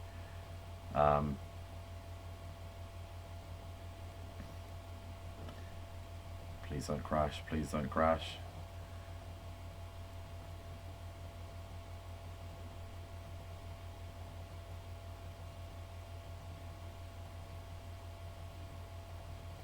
It's like nail biting.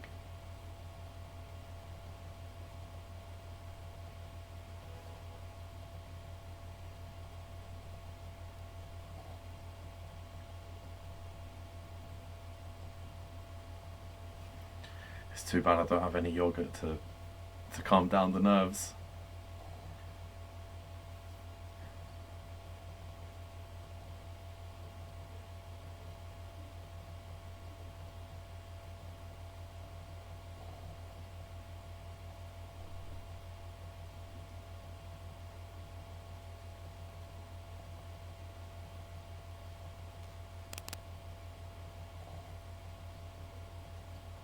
Nearly there, come on.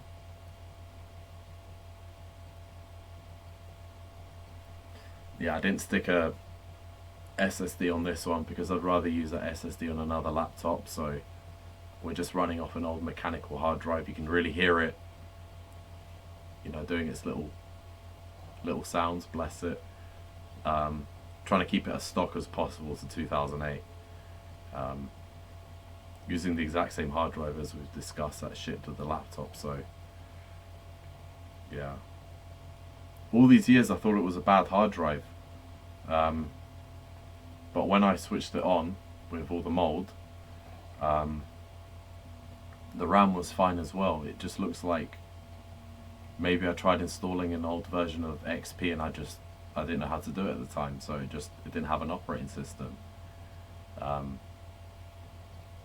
So yeah, even on the 1 gig of RAM, it's still working.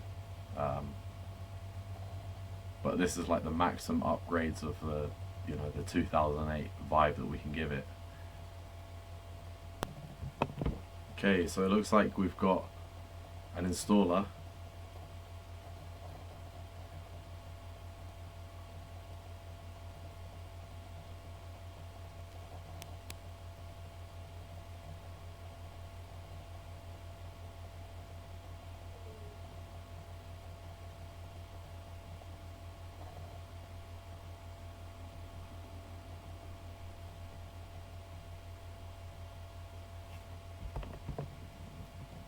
This is so slow. Aha, there we go. So we found out that you do need to run compatibility mode and then run it again. So .NET framework is not supported. So let's run this installer again, but this time let's use a one-core API to jumpstart it, and then hopefully once that's installed, then we can run the JRunner. Okay, so let's go into here, and absolute basic one is this one, and let's click apply, click OK, and then and let's run that again.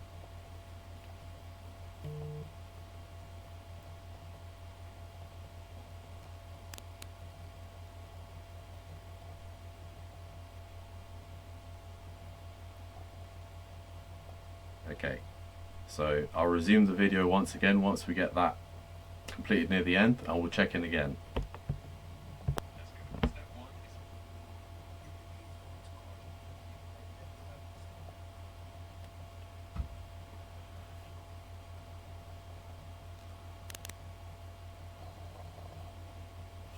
What happens this time?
Whee, look at that.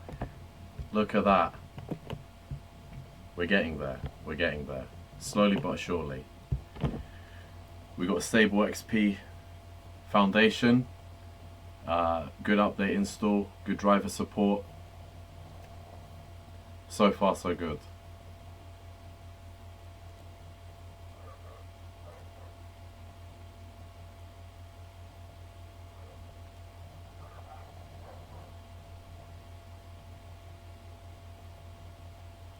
Okay, let me just pause it.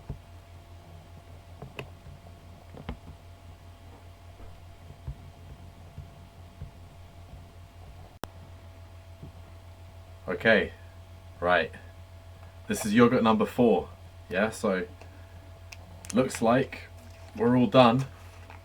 I don't want to celebrate early, but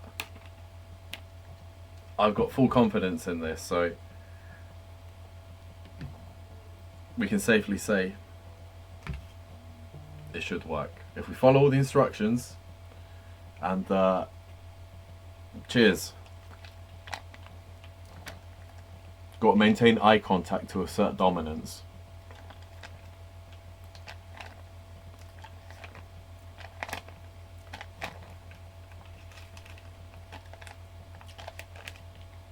Cheers. Right. Let's get some nice apricot yogurt going on. Very nice.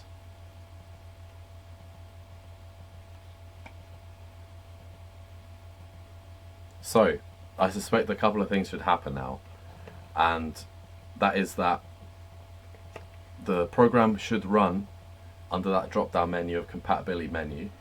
And maybe there's another C++ dependency package as well. So let's just mix in our yogurt to get those yogurt male juices flowing. Yogurt number 4. Should be like a yogurt meter count on the top right somewhere. I need to get better at editing videos, so hold on to that. Okay, so let's finish installation. We've got .NET Framework 32-bit as listed here below. And now is the moment of truth. So if we go back into our JRunner folder,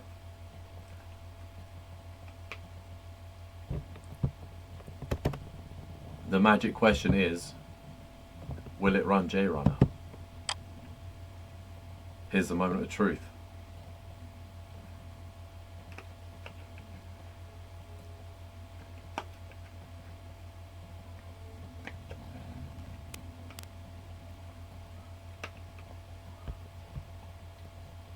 Let's prepare ourselves with some nice yogurt in our hand. Here we go. 3, 2, 1.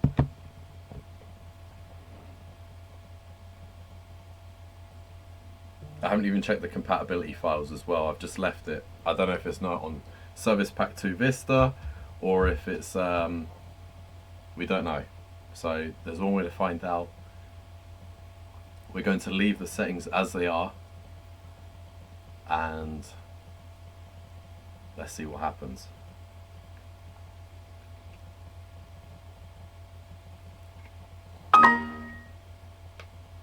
Aha. Here we go. Visual C++ 2010. Let's see if it installs it. It should automatically unpack it. This is generally what happens on versions that are compatible. So far so good. That's interesting because the user account control on Vista and Windows 7 and above usually asks you to run it in administrator mode, and it looks like it's gone back because you can't right click run as admin on Windows XP. So very cool how it's all kind of, you know, translating into its own language. Aha, here we go. So access denied. Does that mean that we need to run it under some sort of compatibility? Let's have a look. Or maybe we need to find that file separately and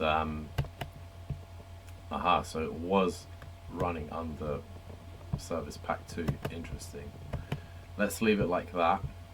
Let's see what happens when you run it normally.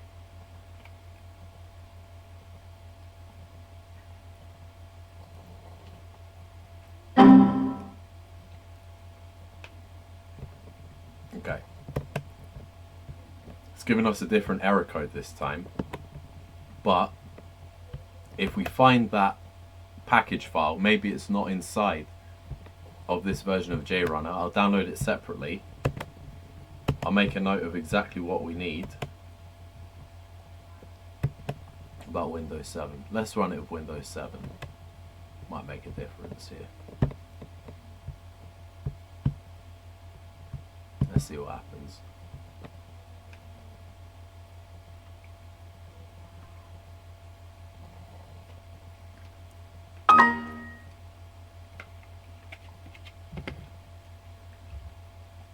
Let's take a picture just in case we need this for later. It's Microsoft Visual C++ 2010 redistributable,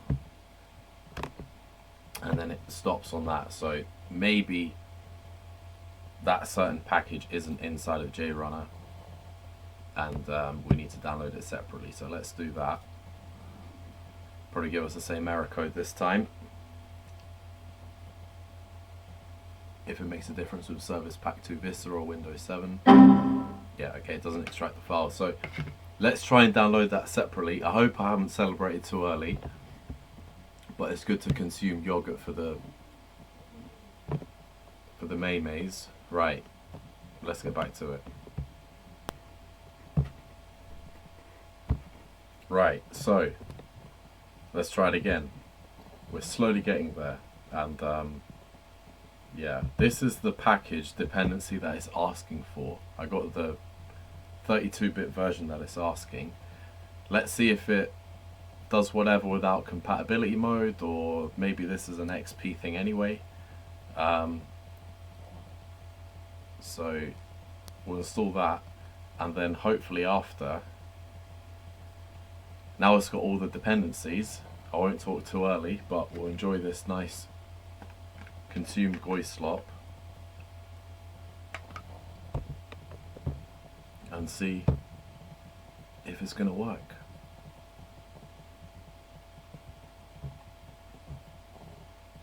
Come on.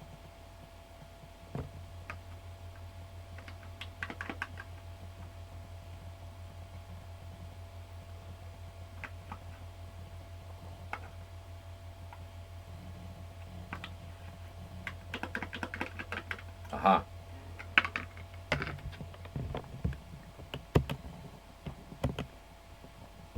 Nice.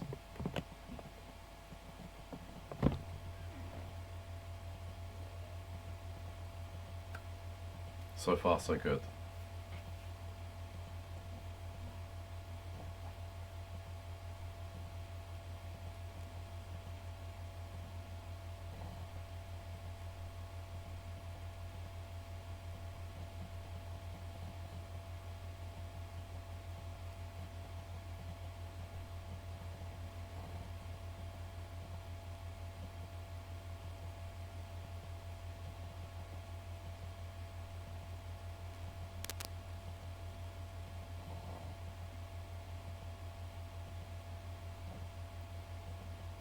Okay, we'll let that do its thing and we'll come back.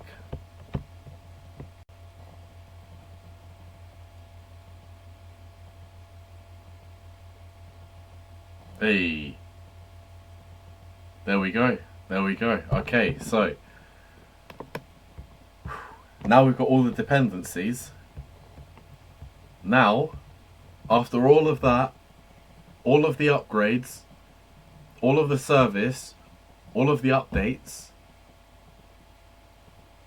the one core API, the translation, the dependencies it needs, now we should finally be able to run JRunner. So, this one's for all you yogurt males out there. You are the best.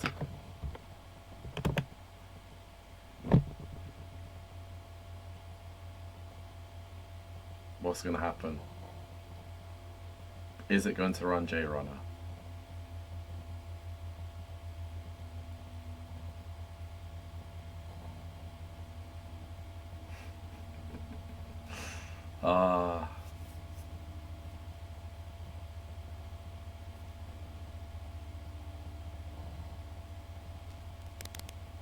Come on.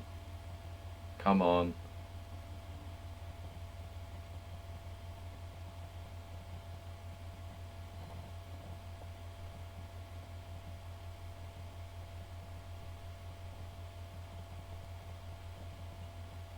This is mental.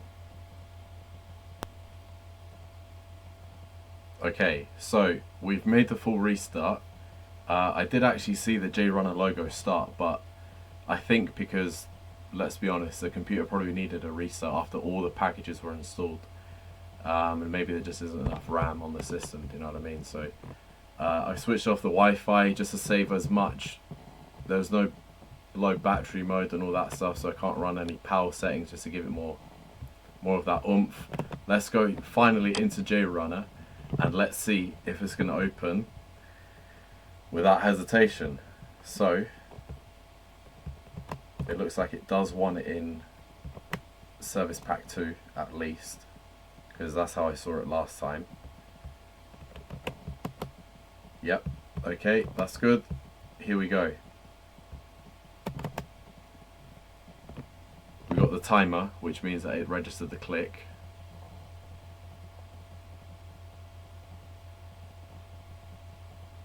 This is a moment we've all been waiting for. This is all the work that we, or me personally, has made, but you have stuck around and watched it, so you're a part of it as well. So let's see if it's able to run this program.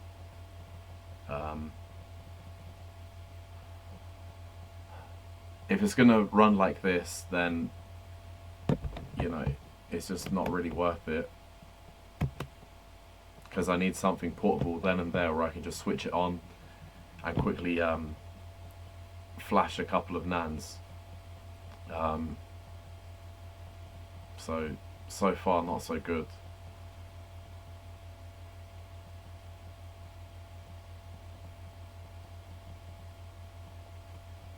When I minimized it, it had the logo here last time in the middle, because I pressed it again before I restarted and I saw it there, but it didn't capture it on the screen recording. So we're just going to leave it, see what it does. Okay, so I've got good news. So for whatever reason, I think there's just a limitation when it comes down to like the specs, right? I can't have the screen recording happening at the same time that I tried to open this, because there just isn't enough, you know, the engine is too small, right? So look, if I click on it, like I'm just using it offline, there we go. We have JRunner.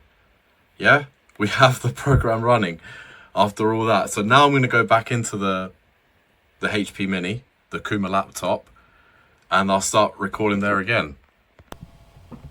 That's it.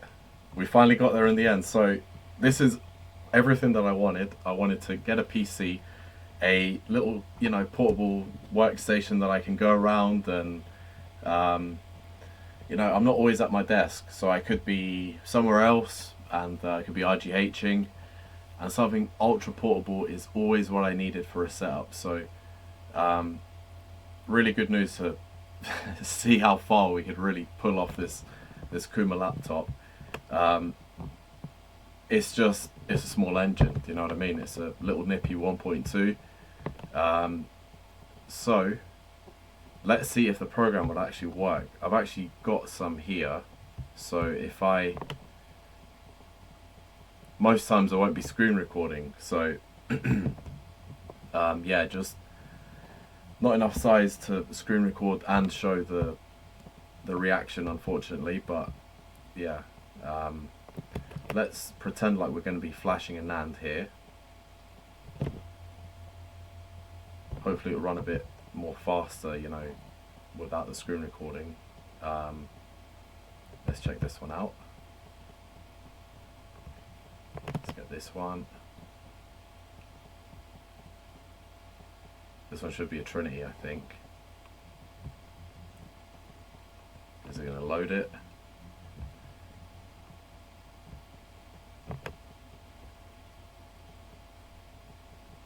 So far it's not doing it. I might have to bring out my phone again and just show like that, because it's not wanting to work. I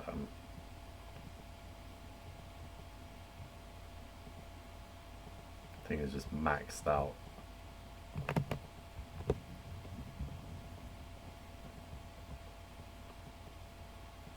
Try this one here.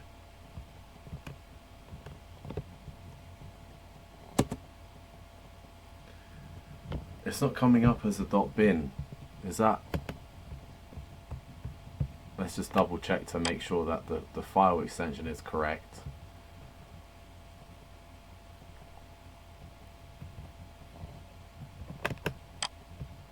Just want to make sure that the files that are copied over are .bins.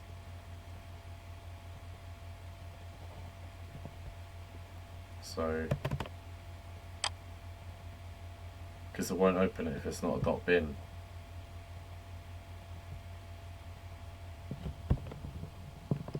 Yeah, there we go, bin file. So yeah, I think it's not compatible with screen recording. So let's get back on the iPhone. Let's record it POV and then let's wrap this shit up. Right, so we're here and we're gonna do exactly the same thing but less stress on the poor little engine. Yeah, it doesn't want to open it. Man, we're so close. We are so flipping close and it just won't open the file. Man, after all that, it just won't open the file. No, nan, yeah, because it's here.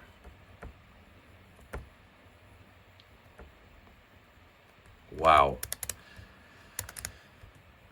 More diagnosing. Well, even if we don't have a JRunner machine, this can still be used for word processing, Excels, which is really another use case for this. So I do have another laptop which I can kind of get going, but for whatever reason, BRB.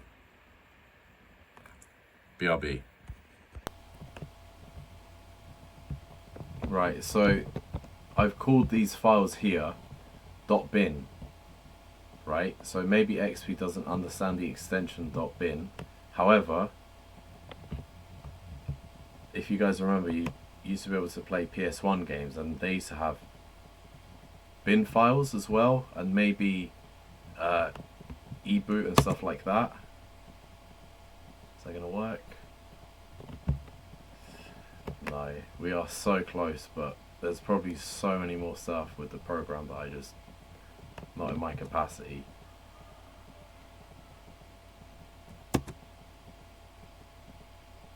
No. Okay. I'm gonna humble myself and just leave it there, as that is just not sustainable anyway with the speed. I think we came a long way, at least to try and push this system as far as we can. If anybody has any suggestions about maybe why XP doesn't read bin files, or maybe there's some sort of compatibility layer problem thing, feel free to reach out. But I'm going to humbly finish the video there. Thank you guys so much for watching, for me to restore this computer, this HP Mini. And if you like this type of content, check out the rest of the channel. We're almost at 1K subscribers, so yeah, we'll keep you guys updated with stuff like that we do. I'm probably going to do more repair on these old laptops that I've got laying around as well. If you guys like restoring old tech as well, that's another new branch that we can do. I do want to get a proper setup so that we are editing videos properly, because I don't have the hardware for it. All of the videos that I've done in the past in the channel so far have been on a ThinkPad T460p, so you know, it's quite old, ancient hardware, and it's got like a 2 gig graphics card, which is just, yeah, it's just not enough. Even for 1080p video it struggles, and 4K just won't even load. I tried running stuff through VirtualBox and whatever else, and it just doesn't work. I've tried different programs. Yeah, so keep in touch, guys. Let's end the video there. We try to push JRON as far as we can, but unfortunately it's just not running. It'll be cool, maybe, just maybe, if we actually hook up the NAND cables here, there could be a different reason that maybe it could read the NAND as well. Maybe it doesn't import the file, right? But maybe if we actually hook up the cables, install the drivers, maybe then we'll get a good read. But for some reason I think that the bin extension, it just won't load it. So even if you do get a good read, right, when you load it again, it will just go on a boot loop like is. So yeah, here I've changed it to .bin, and as you can see in the other one, the original one, it's not come up with bin, so that is quite strange. Not too sure what's happening there. Anyways, guys, thank you so much for watching. Keep in touch, and yeah, we've got more upgrades for PC and stuff. I will be upgrading my PC, so that's another video we can do. Of course, we've got our famous testing as well. I've got other consoles, not just Xboxes this time, so keep in touch, and see you soon. Peace.